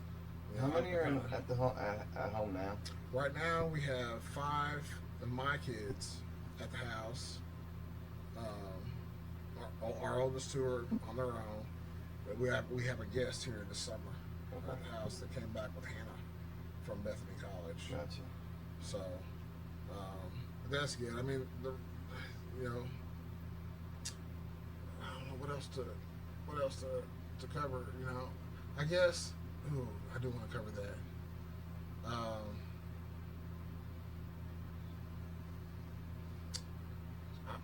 I want to kind of cover 2 things. One of them is when I was promoted. I became a manager. When I was a career advisor. Okay, so this company I work with is based out of Harrison. Okay, so when I was a career advisor, there was an opening in Rogers, and people were coming in for the interview. And there was this black lady that came in for the interview, and there was nobody else at the company that looked like me. And you do feel kind of isolated in those kind of situations. But I went up. They were busy in the interview, so I went up and introduced myself, told her you can have a seat, and kind of just talked to her for a little bit. I thought, okay, she's pretty cool. It's like, okay, this is what you need to say if you want this job. Right. So I gave her the golden ticket, and she came on. About a year and a half later, my supervisor retires, and I get to step in that role. Nice. And so things are going along great. We have, in Rogers, staff there. That's where she's at. Staff there started complaining about their allergies bothering them, sitting in the office, and they think there's mold in the vents. Really? And Ooh. so they asked me to have a test done. And so I said, send me an email. So she sent me an email, and I forwarded the email to my supervisor, and I added, I do have allergy issues as well. When I'm in the office on Friday, I know it's by the end of the day, I'm coughing and hacking and stuff. So I requested this. So the same day she emailed me that request, I emailed that to my supervisor. My supervisor emailed a request to the state very shortly after that. It was probably within 48 hours to the state asking for testing to be done. Then 8 days of the initial email, there was somebody there testing the office or testing the vents. Report ended up coming back. There was no significant mold found. I needed to clean out the ducts and change the air filters more often. Other than that, really nothing. But I noticed over the next 6 months that this black lady, is kind of short with me. She's not engaging me in conversation like she used to. But I knew she had a lot going on. She was working full time with us. She was trying to finish her bachelor's degree. Her mom had been sick. Yeah. She worked, part time doing hair, and I heard she had another part time job. So I just assumed that she was just exhausted, and tired, and just trying to make it through. That's a lot for anybody. Yeah, and so I didn't really mess with it. And then March, COVID hits, so everybody's working remote. We're all trying to navigate this in-person service virtually for the first time, which it was chaos for a little while. Chaos. Indeed. One day she sends me this email. I've been up in the office, so one day a week. I have a lung condition. I almost died in 2019. I had a real bad pneumonia, double pneumonia. Really? And I spent 15 days in the hospital, a couple days in ICU. What month was it? Do you remember? This wasn't during COVID. This was a year before COVID. It was before COVID. Okay. That I got sick. Well, okay. So I was wondering if you maybe had early COVID. Well, they think that's what killed my sister. Do they? Yeah. After going through a couple of years of COVID, my brother-in-law continued to talk to the doctors, and they were like, "Yeah, we're pretty certain that was COVID." But yeah, so my diaphragm on this side is paralyzed. They did the surgery and went through some nerves and paralyzed my diaphragm up here. So this lung doesn't work like it's supposed to. What's that from? Probably from the surgery. Of course, he wouldn't admit it was from the surgery. Well, the surgery was for what? To drain fluid off my lungs. And you think the surgery caused the paralyzation of the diaphragm? Yeah. Oh my gosh, so what does that mean? So your diaphragm is what causes your lungs to be able to expand and contract. Right. So this side, this lung doesn't do that. So it operates. I mean, they said I have about 60% of normal lung capacity. Really? Yeah. How does that affect you? Like, oh, I can't do anything, man. It affects me everywhere. yeah. When I say everywhere, everywhere. You know, I used to be able to go pick up ball at the church. You know, sometimes at the gym I go play ball with the guys, play with the kids, ball with the kids. Like I can't do any of that anymore. Damn, dude. One thing I really enjoyed was cutting the grass. Because we had a push mower. You know, grass wasn't long. You know, yard not huge, but I can't even push one of the grass. Dang. Yeah. So you got sick with double pneumonia in 2019. They do a surgery to get the liquid fluid out, and it paralyzed your diaphragm. Yeah. And so for the last 6 years, you've not been able to do any like physical activity. Right. I can walk. I can walk at a normal pace. Right. I can't keep a brisk pace. But as far as like going out and playing some pickup ball, like you said, you just can't do it. That's over with. I mean, I tried playing 21 with the kids out in the backyard, and I could like go hard with the kids for like a minute, and then I gotta take a break. Man, that's wild. So it's tough. It's really tough. It makes a lot of things very difficult. Yeah, I bet, man. But so when COVID came, my employer was sensitive to that. Right. And so I got to work from home a lot more than the other staff did because of my condition. Right. The doctor has said if I get COVID, it's bad news. Yeah, absolutely. But I would go up into the office once a week to go over paperwork with staff. And so this one particular Friday, I was up in Rogers going over something with them. This is something that we do on a regular basis. We had to get into the system and have a record change. And so when we do that, we got to email the state, and then we got to email the state back when it's done to close the case back out. Right. Well, this staff member emailed me and was like, "This case is still open." This is a lady? Yeah. This case is still open. Is there anything else I need to do to close it? I said, "Well, did you think it was going to close itself?" I mean, I was frustrated, but that was my response. Did you think it was going to close itself? And so at that, she filed a complaint against me. Oh, jeez. And so the HR director called and was like, "Yeah, she's filed a complaint against you for the email that you sent to her." I was like, "Oh, that's so stupid." Yeah. I said, "I admit it wasn't a professional email, but I mean, really." But yeah, still. But it was like, does okay. that warrant a complaint? Yeah. And I was like, all right. And she's like, I want you to do. She had me do like 2 of these HR classes online. Oh, sensitivity training. Something like that.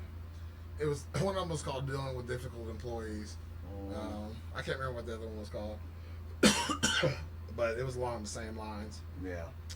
And so I did that, and then about a week later, the HR director calls back and says, "Okay, well, she's not happy with you having just done training.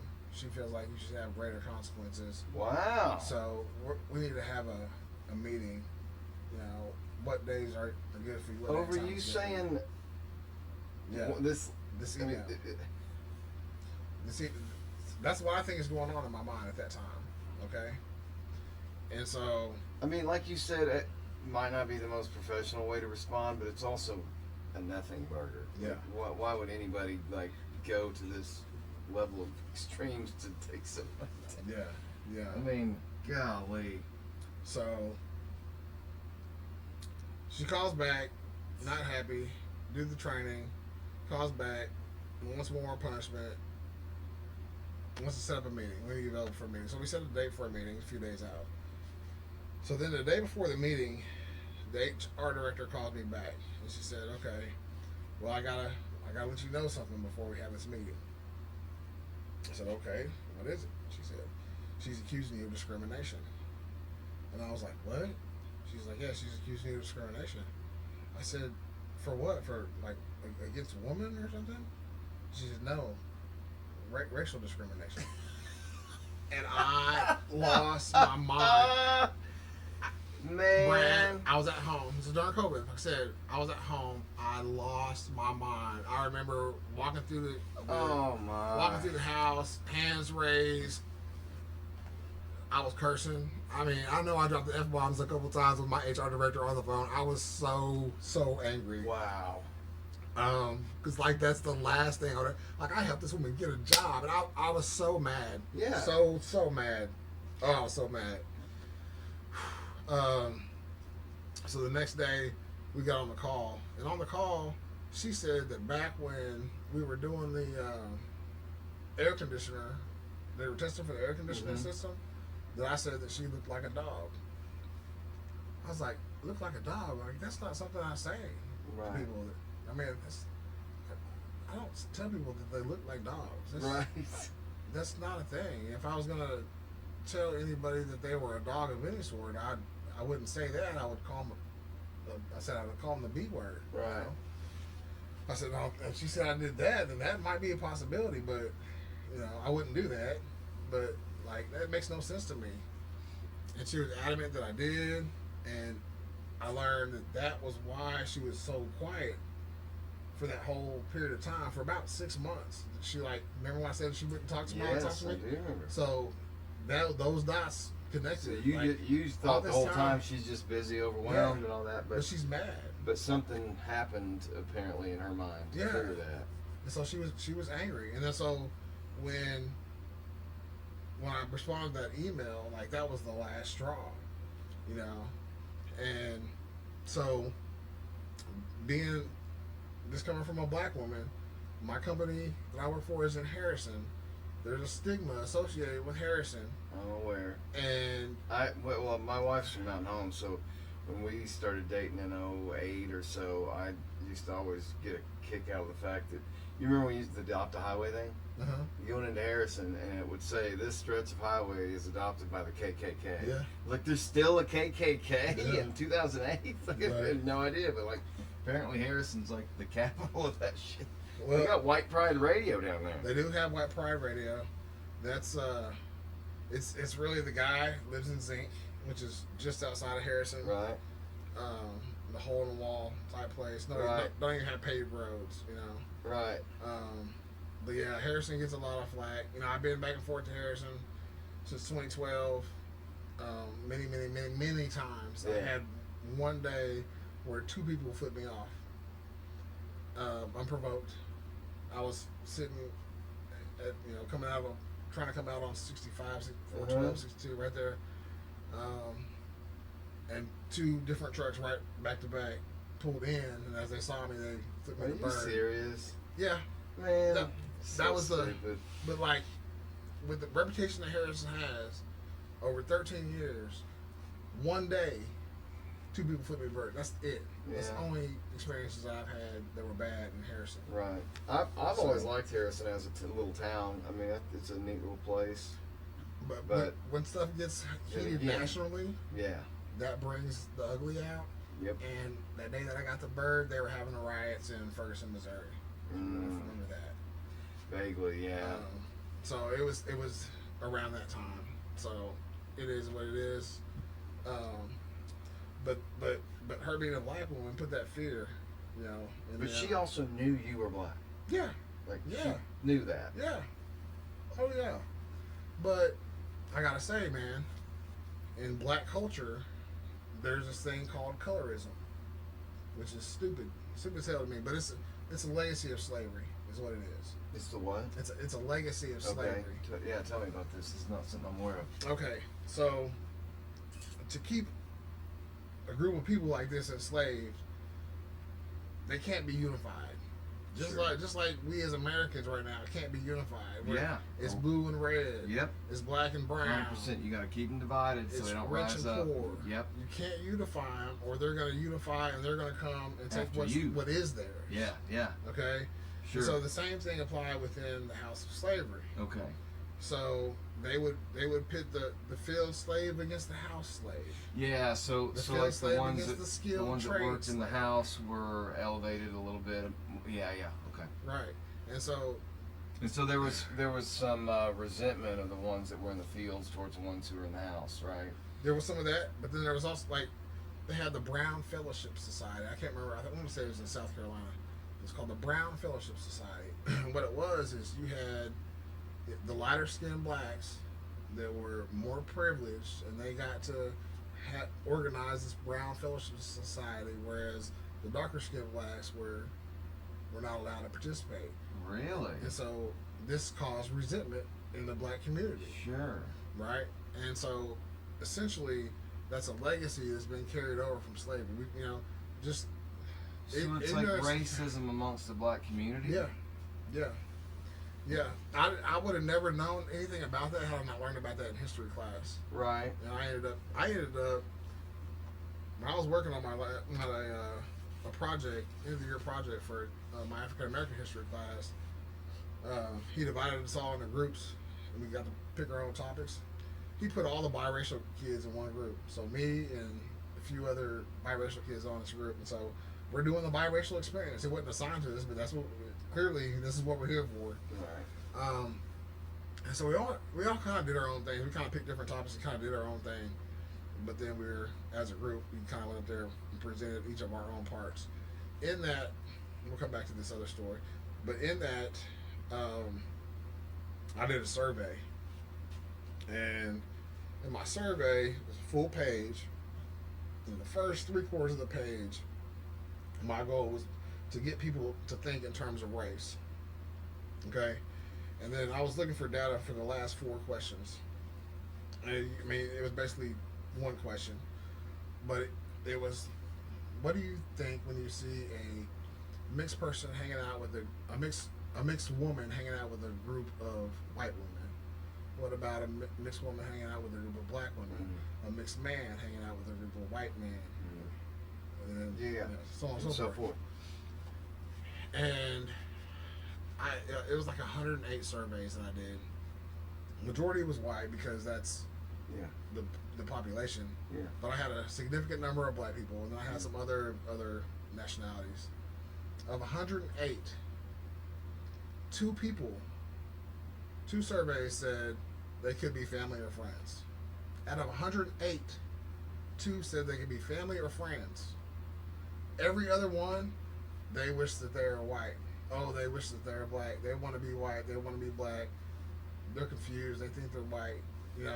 Are you kidding me? It was crazy. I was blown away. Out of 108. Of 108, 2 Only of them. 2? Yes. I was blown away. I was blown away. And so I was trying to figure that out. Yeah. And then I thought back to that Brown Fellowship Society and how the slave masters kept the slaves divided against each other. And damn, dude. I presented that. I presented my findings. And I made the point that, and I've experienced this too, that mixed people have a more difficult road than somebody who is not mixed that's black. It's just black, or it's just white. And I made that statement. I saw the professor look on his face like, I'm about to tear you up. But I laid out most of my evidence, right? And then I started taking questions. And then Dr. Robinson asked me, I can't remember what he asked me. My response was, you know how the Brown Fellowship Society was given this privilege, I said, and that legacy, the legacy of that was passed down generation to generation, right? To where now I have a difficult time engaging, being accepted in some groups with black people, versus, and then have the same difficulty with white people, right? And so I kind of stuck in the middle.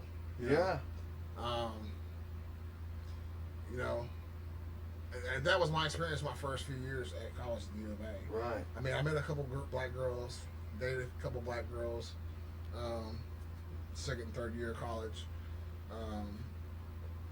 but like wasn't really hanging out with any other black kids until my sister came to campus. Right. My sister came to campus. Girls have a little bit different experience, you know. Sure. The black guys, they're not going to discriminate against my sister, Right. right? She'll get some pushback from some of the girls, but it's a little different. Dynamics a little different. I mean, the Right. mixed girls still get the hate, Right. but it's a lot more difficult for the mixed guy, and that was my case. I got an A, but yeah. So there's this perception that lighter skinned people have an easier time. They have more opportunity, you know. Just, When in reality, it's the opposite. yeah. Yeah. I mean, I'm still black, you know, but I'm just not black enough. You know what I'm saying? Yeah. You know, being called piss colored by black people. You know, I say black people. I mean, that's one of the memories I have as a youngster, about 12, 13 years old, when I was at the Boys and Girls Club in Colorado Springs. With one of the workers there in the gym, you know, piss colored little boy.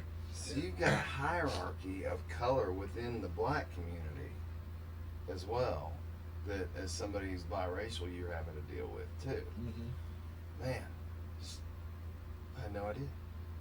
Yeah. I mean, I wasn't suspecting this at all. It was the farthest. This was thing. new to you too. I mean, I had heard about it, and I experienced it in college and stuff, but never in my life would I have thought that I would have been accused of discrimination. Right. So was her thought that because you were lighter skinned you were discriminating against what? That's my assumption, Yeah. because she said it was it was on the basis of race. Sure. That I was discriminating. Well, to me, obviously, I'm like, well, you're black, she's black. What is it? Yeah. How's that discrimination? But you just outlined colorism, which I had no idea about. So, Yeah. whew, boy. So I was very angry. But Yeah, I then bet. the administration was they were operating in fear. You know, Yeah. if they're honest with themselves, Nobody wants to tackle that shit. they'll admit that they were fearful. They were worried about a lawsuit. you know, Yeah. worried about this bad look. You know, 100%. and so I mean the organization. I don't know how soon they lawyered up, but they lawyered up. I eventually found that they started working with a labor attorney. Mhm. But so I knew from this point forward, I gotta be hyper careful with everything I say and do. I did not want to have a conversation in person with this person. Yep. Because I didn't want it to be a situation where it was just her word against mine. Yep. You know what I'm saying? So I avoided calling when I could avoid calling. I did as much as I could through emails and text Sure. messages, so I have Don't blame me. documentation of everything. Don't blame you. Was very strategic in how I handled myself. Yep. You know, I was going to make sure that I did everything. You know, I'm always one that wants to treat everybody fairly and everybody equally. You know what I'm saying? Oh, it's so aggravating. But, Yeah, it is. you know, to have that accusation against me, I was dumbfounded. But like I said, I had to start documenting everything, and like I communicated with email as much as I could. She continued to make accusations against me, you know, over the months, and it's lasted almost 2 whole years. Are you serious? Yeah, it dragged on. I mean, we would get to a point to where, okay, you can really make a move and let this person go at this point. But then we'd wait, and then she'd make another complaint. And so, you don't want to fire somebody at that point, because then it looks like retaliation. And it looks like retaliation. So, you know, it was just cycles of complaints. And the complaints, later I found out that a lot of the complaints, they never said anything to me about, because they recognized the BS right off the top. Right. Every once in a while they'd call and So ask even me, management knew this was kind of some BS. Yeah. And every once in a while they would call me and ask me some some questions, and I'd answer the questions, and then they would tell me, okay, well, she complained about this. I'm just like, Gosh, oh my goodness. Could it almost be colorism in reverse, where she was I mean, being she wanted me out of there. nasty toward you because I mean, they said I ended up bringing that up at some point. I think I brought it up as retaliation or something like that, but the attorney was like, no, we wouldn't have a case. dude, that's nuts. Because she initiated the complaints and she continues to complain. But like every complaint was investigated, whether I knew about it or not. I'm gonna give you an example. Man, and now you're constantly having to live in fear, basically, of everything you do. I was so stressed And out. I can relate to that. I won't take up much of your story, but when I was in management, I managed people who were my age and older for several years, and it was great until we had a situation where our company basically screwed over some employees. We had a lot of people that left the company, so we were trying to get young. Well, we didn't really have a choice. We were just desperate, so we were hiring a bunch of young people. And I'd never been called HR in my whole life. And now once these young people get called in, I'm immediately for a joke or for this or for that. And it's like this whole generation is so sensitive, and I mean, it basically made me just say I don't want to manage anymore. Like I can't. It's tough. It's tough. So I can relate to what you're saying, not to that degree, but still, yeah. I just when your employees, you feel like they're after you, and you're constantly trying to navigate through that. Yeah, it's terrifying. Yeah. And I'm sure it stressed the hell out of you. Oh my goodness, man. It was hyper stressful. I mean, somebody's after you. I mean, somebody's trying to take you down. It didn't matter what I did. Okay, we used credit cards, purchasing cards to help our participants. We make purchases, have to document them, of course, and turn in paperwork every month and all that. So we had a receipt and paperwork missing for the transaction from the Rogers office card. There was only 2 career advisors in the office. One of them was out of the office that day, out in the field. The accountant was calling me, asking for this documentation. So I call the person in Rogers that's out in the field. I called her first. One, I know she's more forgetful. It's more likely her that forgot to do it. But I also don't want to talk to the other person if I don't have to. Right. So I called her out in the field. No, she didn't do it. That's what she said. She was like, it wasn't me. I don't remember that. It wasn't me. Okay. So then I call this other lady. And it's like, no, it wasn't me. Why are you accusing me? I was like, I'm not accusing you. Oh my goodness. I'm just trying to figure out who used it so we can get the paperwork and turn it into the office. Yeah. It's like, well, it wasn't me. I said, okay, will you do me a favor? Will you pull out the binder, look in there and see who checked it out that day, if there was a transaction written down in there. Well, why do I have to do it? I said, well, you're the only one there. Right. I said, well, it wasn't me. I told you it wasn't me. I said, well, I need you to go ahead and look and let me know. And so she ended up looking and telling me, okay, it looks like Carol, the other lady, did it.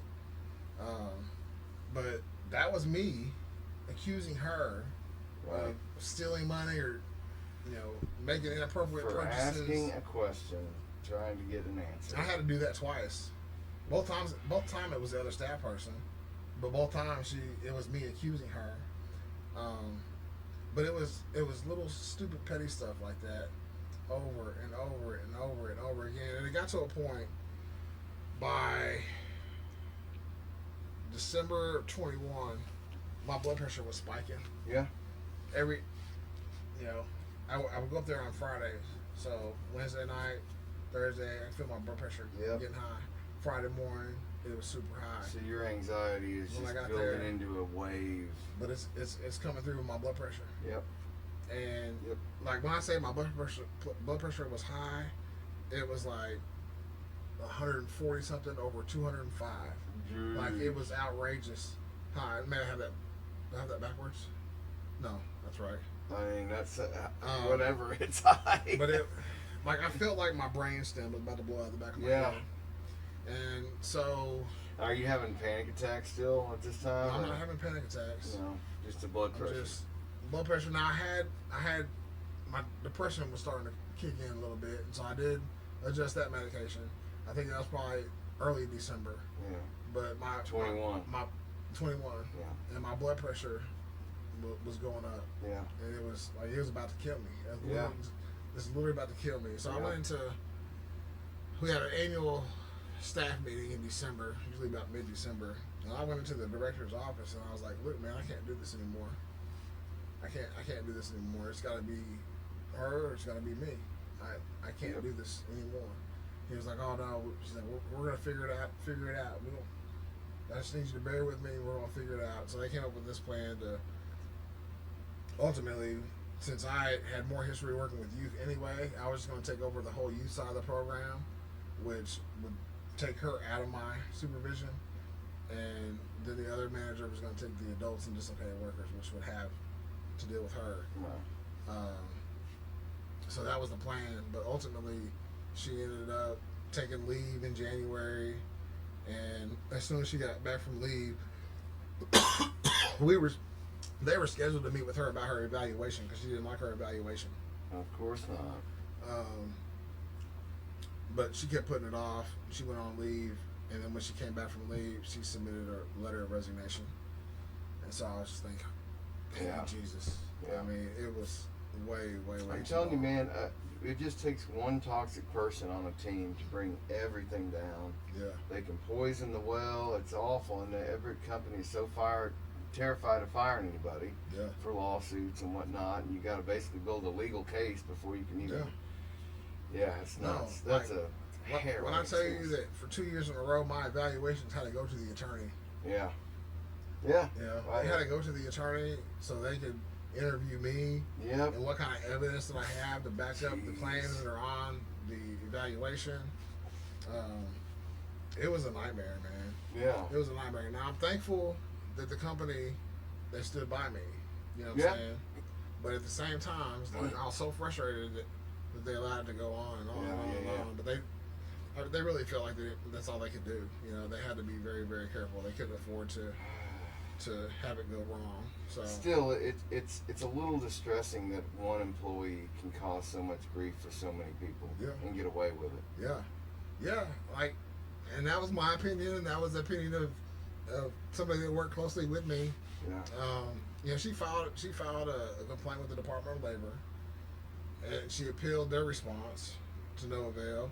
She filed a complaint with EEOC, Equal Opportunity Commission in Little Rock. They wouldn't have it. Like, they were like, the documentation that she was giving them, like, it was telling on herself. You know what I'm saying? So, like, if EEOC is not going to take it up, Right. then you don't have probably anything. don't have much. Do you think that's just a case of just victim mentality? Of just somebody always. Yeah. Because that's a real thing. I do think she has some issues. I don't know. And that's not Exactly, a I racial don't thing, know. white or black. I mean, there are certain people who just always play the victim. Yeah. There's definitely some of that there. She's had something going on in the past, I think, that impacted the way she Yeah. viewed me and what was going on there. But that's like workplace terrorism. Man, it was horrible. That's awful for you. Yeah. It was horrible. But that too passed. What else did I want to share? Well, I don't know if you want to talk about it or not, but I know you were close with your sister. I know she passed. I don't know if you want to talk about that at all, because man, yeah, that's a tough one. yeah. You know, Because I know you said you were like 18 months apart. You're obviously close in age. 20 months apart. She Yeah. was your only sibling, right? I mean, the one I grew up As far with. as I have some younger siblings that I didn't grow up with. I'm Right. 18 years older than the oldest one. Right. But I mean, you guys. I mean, I didn't know her well in high school. But you guys always seemed to be very close, from what I Yeah. observed. And obviously, she was a beautiful young lady. So I can't imagine. You know, I've got a sister, and I couldn't imagine. I wouldn't. You know, we're 7 years apart, so there's a big gap. But y'all were close in age. You had gone through a lot of traumatic changes together. I mean, she moved down here with you, right? When Yeah. you moved from Colorado. I mean, she went through a lot of that stuff too. So you guys had each other, Yeah, and so losing her had to be just devastating. it was, man. It was unexpected. You know. And you said you think it was COVID? Yeah. Now she had lupus. Okay, what is lupus? It's a, what do they call it? It's one of those diseases. I can't think of the term. Um, she's basically immunocompromised. Okay. It's where her her body would attack other parts of her body. Yeah. You know what I'm saying? Yep. They would think that, oh, this is It's something like an that shouldn't be autoimmune. here. Yeah, it's autoimmune. That's what I was looking for. Yeah. Yeah. Autoimmune disease. That it would attack, the body would attack itself. Yeah. In different areas, and she had been. But yeah, man, I love Desiree so much. I miss her dearly. We were very, very close. As we got older and we moved apart, we didn't get to talk to each other as much. But man, when we did, we was on the phone for 3 hours. Yeah. I mean, just about everything. Yeah. And I remember the time period before she passed away. There were so many things, different things that we talked about. We were both frustrated with our friends that we would see on Facebook. They're seeing their racism come out, on Facebook. And How so?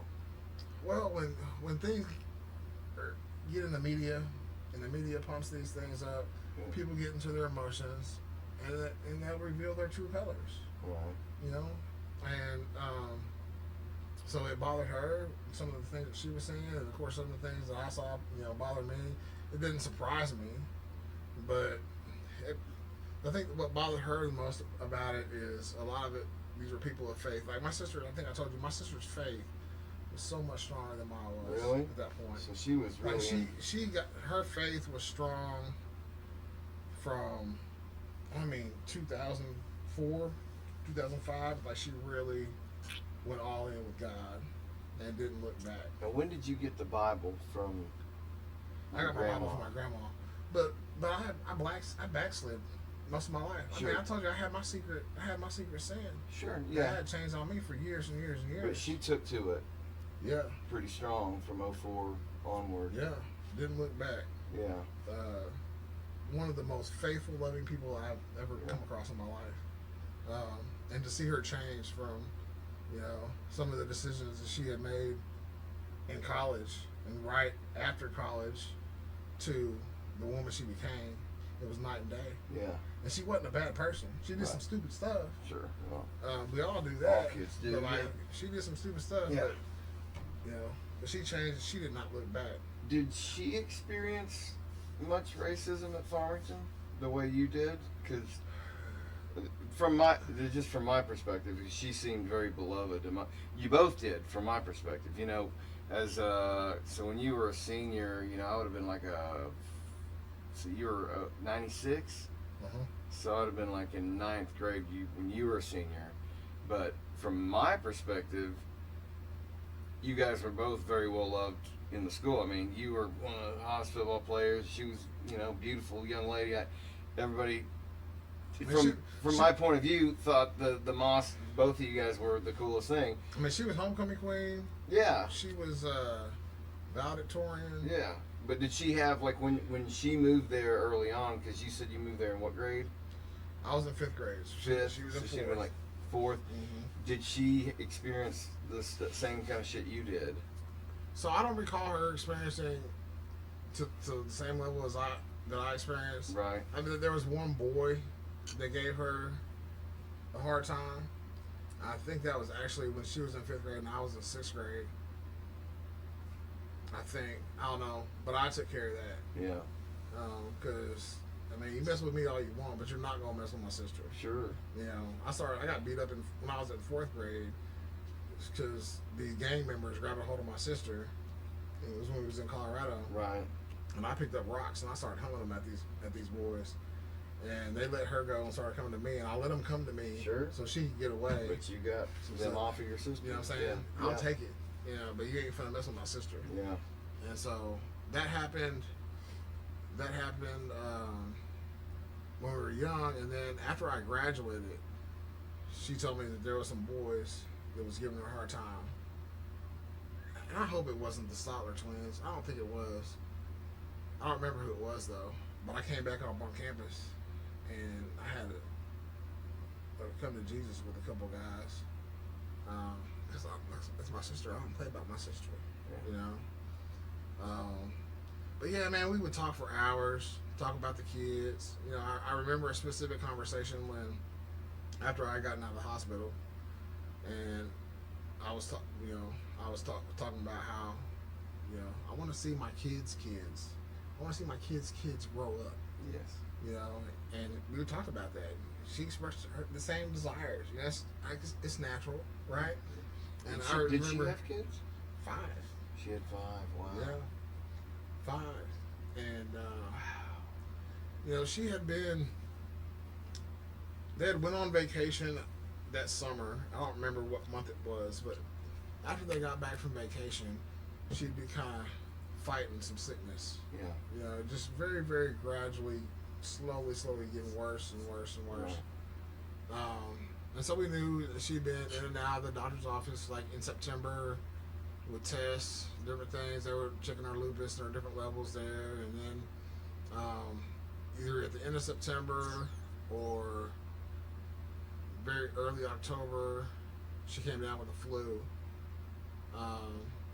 And so my mom was trying to go down to help her take care of the kids and stuff, but Desiree was like, no, you gotta wait till your flu shot gets effective, because my mom had just gotten her flu shot. She's like, your flu shot is not effective for 2 weeks, so you're gonna have to wait.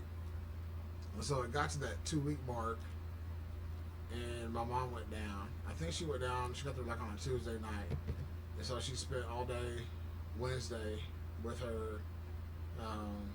She washed and braided her hair Wednesday. Just kind of pampered her, babied her, and she was really feeling bad. Desiree was. Wednesday night, Desiree was having trouble breathing, and I wish to God that she would have went to the hospital right then. This is in 2020 or 21? 2019.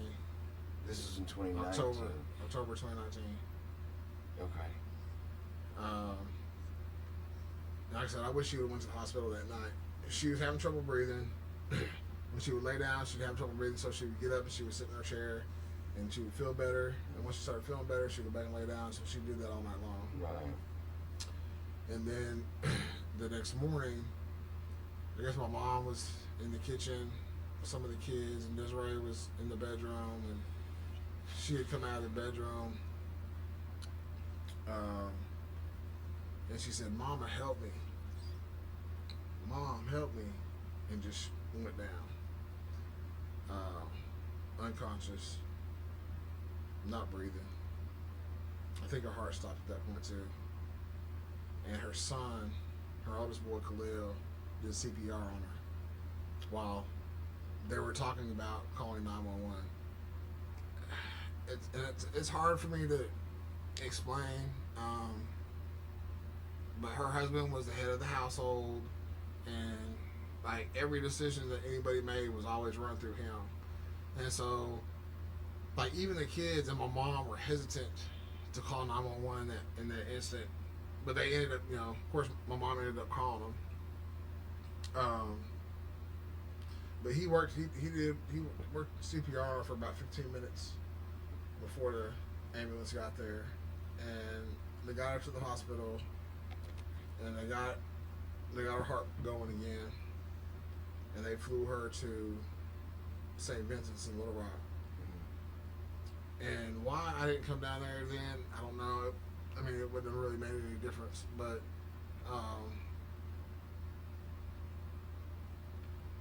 I ended up leaving work. I don't know why, but I ended up leaving work. Now I come home, and then I got a call from her husband. And I talked to him earlier that day, and I talked to my mom earlier that day, and I kept asking, "Do I need to come down? Do I need to come down?" And so this time he said, "You need to come down." And so I made it to Little Rock in record time. Like, I don't know how I didn't go to jail that day. I was flying. It was to get out. It was pretty close to 2 hours. Yeah. So, wow. Yeah, when I said I was flying, I was going over 100 miles an hour most of the way. I was flying. Got there, and she had just come out of surgery, when I pulled up, they were actually outside. I mean, my brother-in-law and his dad, and I think his brother, were all outside talking. And I went in the park, and he told me that she just got out of surgery. And I learned that before she went in surgery, the doctors told him she has a 5% chance of making it through surgery. And so that's when they called me to come down. And so went in, went to see her. I mean, she was on life support. She was on the ECMO machine. Right. And that's, you know what that does? It I don't. it takes the blood out of your body, puts oxygen in it, and cycles it back through your body. Because they're working on getting her lungs clear. Yeah. Giving them time to recover. So that was Thursday, and then Friday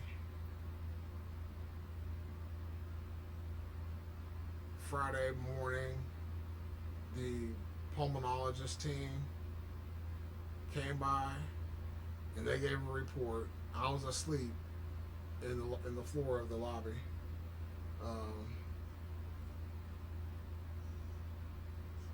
The report that they gave, she's doing very well.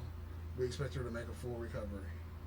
So we were just all so happy, so hopeful. Yeah. You know, it's just a matter of time. You know. Yeah. And then Friday evening, they came to us and was like, she hasn't passed any urine. We're gonna have to put her on dialysis. And so they put her on dialysis around 8 o'clock that night. And really, as soon as they put her on dialysis, potassium levels started to rise, which caused your organs to start failing. And I remember from like midnight till they got ready to call it, like those doctors and nurses were working their ass off.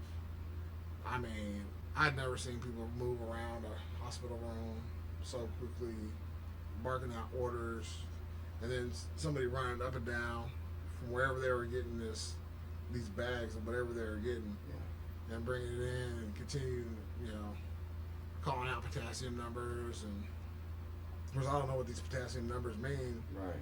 but they're calling out these numbers. And then it was around 4 o'clock, like you could see hope dwindling in the faces of the nurses. And you're observing this. Yeah. And so then they want to talk to the family, and they pulled us into this room and basically said that we've done everything we can do, and she's not going to make it. She said our organs are failing, our potassium levels are rising, and we can't get them down. We've been trying to keep them down, and they're not going down. He's like, we've done everything we know how to do. He said it's going to be a matter of time before her heart stops again. He said, you know, we can do CPR, but I don't want to hurt her anymore. He said, all we're going to do is hurt her. It's not going to work. We can't do anything for her. And I mean, there's not a whole lot you can say, you know. And we were just like, you know, okay. Of course, it was Jamar's decision. He was just like, okay. You know, he asked questions and stuff, but you know, then we went back in there. And while we went back in there, I mean, those nurses were still working their ass off, you know, trying to keep her. And then she coded, and they looked at my brother-in-law, and he was just like, shook his head, like, no, like, you know, don't hurt her. And I stood there a few more minutes. My mom had left to go take care of the girls. He had called her back and told her that she needed to come back up when the doctors called us into that room. But she was in Conway, and so it took her Searcy. She was in Searcy, so it took her a little while to get there. But like, my mom was walking down the hallway within a minute and a half of when she coded, you know, and I was bent over in the hallway. It was devastating, man. I can't even imagine, dude. I went outside and I called my dad. My dad was an hour away. His brothers and sister was bringing him. His mom, I think, was there too. I don't remember. But I called him and gave him the news as they were on their way, about an hour outside of Little Rock, coming from Hopkinsville.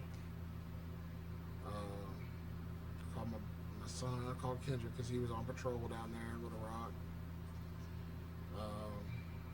We all hung out at the hospital there until around 10 o'clock that morning. It was around 5:30 that she coded.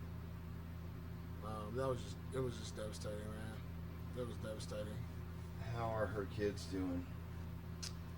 You know, they seem to be doing well, man. Are you pretty involved with them? I mean, not as much. I don't get to see them as much as I'd like to. Where are they? In Cersei. They are in Cersei. Okay. Yeah, they're still there. Okay. It's been probably been a little over a year now since I've seen him, I think. How are you doing? I'm okay. You know, I had my moments. It was very, very, very, very hard at first. Very hard. Yeah. And you never get over it. No. You just get used to it. Yeah. You know? Yeah. There's still some things every once in a while that'll trigger some tears, you know? But it was a gut punch, man. It was to everybody. Yeah. You know? Like, we knew she had lupus, and we knew that, you know, people with lupus don't have a long life expectancy, you know? Yeah. But you just still, don't think about that. You don't expect, you know? yeah. Well, I know it's all been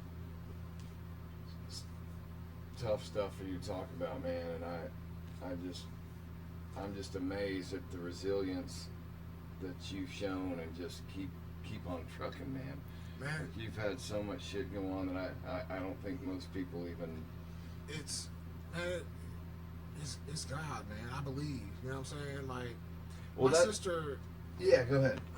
My sister, and this is kind of, we're going to get into a little bit of theology, but I won't try to keep it here very long. Well, no, I think we need to do, like you said, if you want to do another one Tuesday, because I think there's more to talk about. Because I want to get into your faith, which we really haven't talked about a ton. Okay. And I want to kind of wrap this one up with kind of like, because you're doing something Monday night, right? You're going to some kind of devotional thing. Yeah. Yeah. My wife and I are going.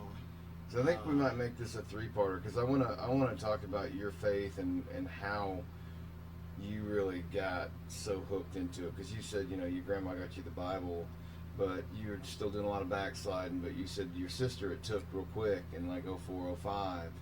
But now, to hear you now, you seem very like entrenched in Christianity, and you seem very at peace. You don't seem angry to me. You might still have some anger, that's, you know, in there. But even to hear you talk about some of these things, I feel like I would be getting mad talking about it. But you seem to be in a peaceful place right now. Is that wrong? Or? No, that's right. I mean, that's right. I mean, you know, like I mentioned earlier, there's freedom in not only in confession. Yeah. But there's freedom in letting go of hurt and anger. You know what I'm saying? Yeah. Like it took Yes, sir. me letting go of starting to let go of this stuff with Louis. You Yeah. know, before I would start feeling any better. Yeah. You know what I'm saying? Yeah. So I mean, it's by God's grace. You know, real quick. And this is another God thing, okay? But this was. I had gotten laid off from Job Corps briefly, 3 months, government issue. James Gibson knew I was laid off. I got on Facebook and complained about our government, you know, and how I lost my job because of our government. At the same time, our motor in our van went out. I was driving the kids from Fayetteville to Farmington for school. They were going to school in Farmington. I had a little Ranger pickup truck, just 3-seater. Mm-hmm. And you know how many kids I had. Oh, yeah. So we were cramming it in there. But he had called me and was like, hey man, he knew I've been working with Hal in the past.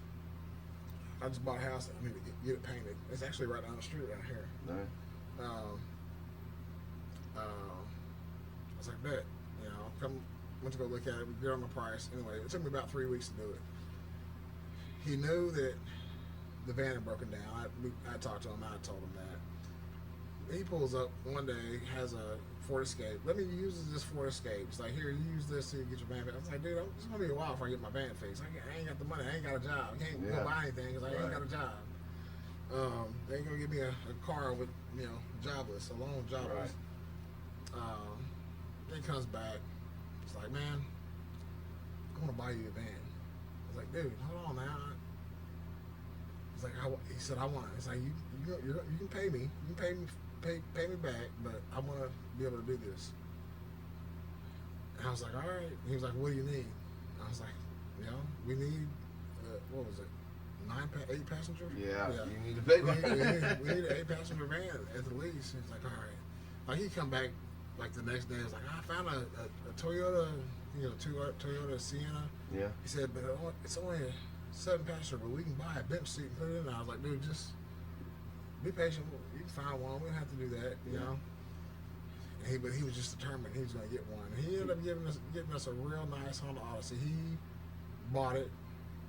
I thought he ended up telling me he ended up making payments on it, but I thought he bought it outright. But anyway, he bought it. Got a great deal on it. Handed me the keys. I was going to give him a few thousand in my tax return that I had just gotten. Yeah. And I was going to make monthly payments on it. And I said, when I get my return next year, then I'll pay it off. Yeah. And so that's what we did. Yeah. But, like, James Gibson, man. He's a good dude. He was a major help with Durhamfest this year, too. He started a band just to play at Durhamfest this year. And he was a big help. Very determined guy. Very, very gracious guy. Very good dude. Heart of gold, man. Yeah, he is. He's a wild man. So, like I said, a couple people reached out to me. James was one of them. Yeah. You had mentioned to me, and apparently you mentioned to him, that you've been talking about the red letters. And I know we're going to say some of this for next time. Yeah. And so I don't want to get into it a whole lot we'll now. do it again Tuesday, yeah. But we'll get into it deep. Have you read this book? I've heard of it. Least Struggle is the Case for Christ. I think my mom has a copy of it, but no, I haven't read it. Well, now you have a copy of it. Is this for me? That's for you. I will read it. I've heard of it, and what's up with the movie? They made a movie about this. There is a movie about it, and the movie's good, but the movie doesn't have near the detail as the book. As always, the book is much better than the movie. Right. But essentially, this is a man who was atheist. He's Harvard educated, I believe Harvard Law School, investigative journalism, Chicago Times, or whatever the Chicago paper was. Chicago Tribune. Yeah, his wife went to faith in Jesus Christ, and he was upset, and he was gonna debunk Christianity so he can get his wife back. Yes. And so that's his. Yep, my mom's told me the background of it. C.S. Lewis was another one of those who was an atheist, and I didn't know that. And he went on a crusade to debunk Christianity and ended up being one of the most famous Christian authors.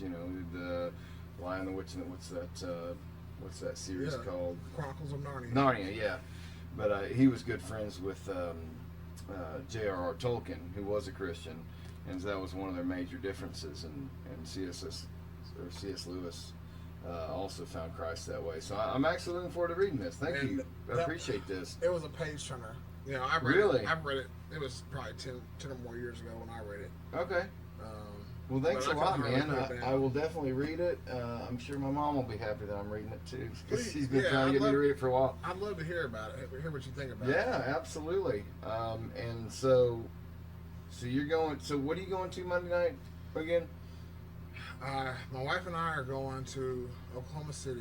There is a deliverance ministry there. Okay. And we've had some issues, and I was talking to a buddy of mine a few weeks back, and he said, "Man, y'all need to go check this out." How long have you been married? We got married in 2006, so almost 19 years. Okay. 19 years next month. But yeah, so I mean, dealing with some stuff. But yeah, he recommended we go check this out. So Go. we're going down there. I'm just trusting God that God moves big. You know. Well, he seems to have in your case a few times. Yeah, yeah. I'm So he sees something in you, I'm looking for a road to Damascus moment. and you. Yeah, You said you keep wanting to know what's the plan. You know, I always ask myself too. It's like, why is God? There's, you know, I can't count the number of times I should have died in making bad decisions. Absolutely. And what I did when I was especially in high school years, when I was at my lowest, and even some in college. Like, I'm lucky to be here, but I'm like you. Like, why? Why has God kept me around? I'm not a, you know.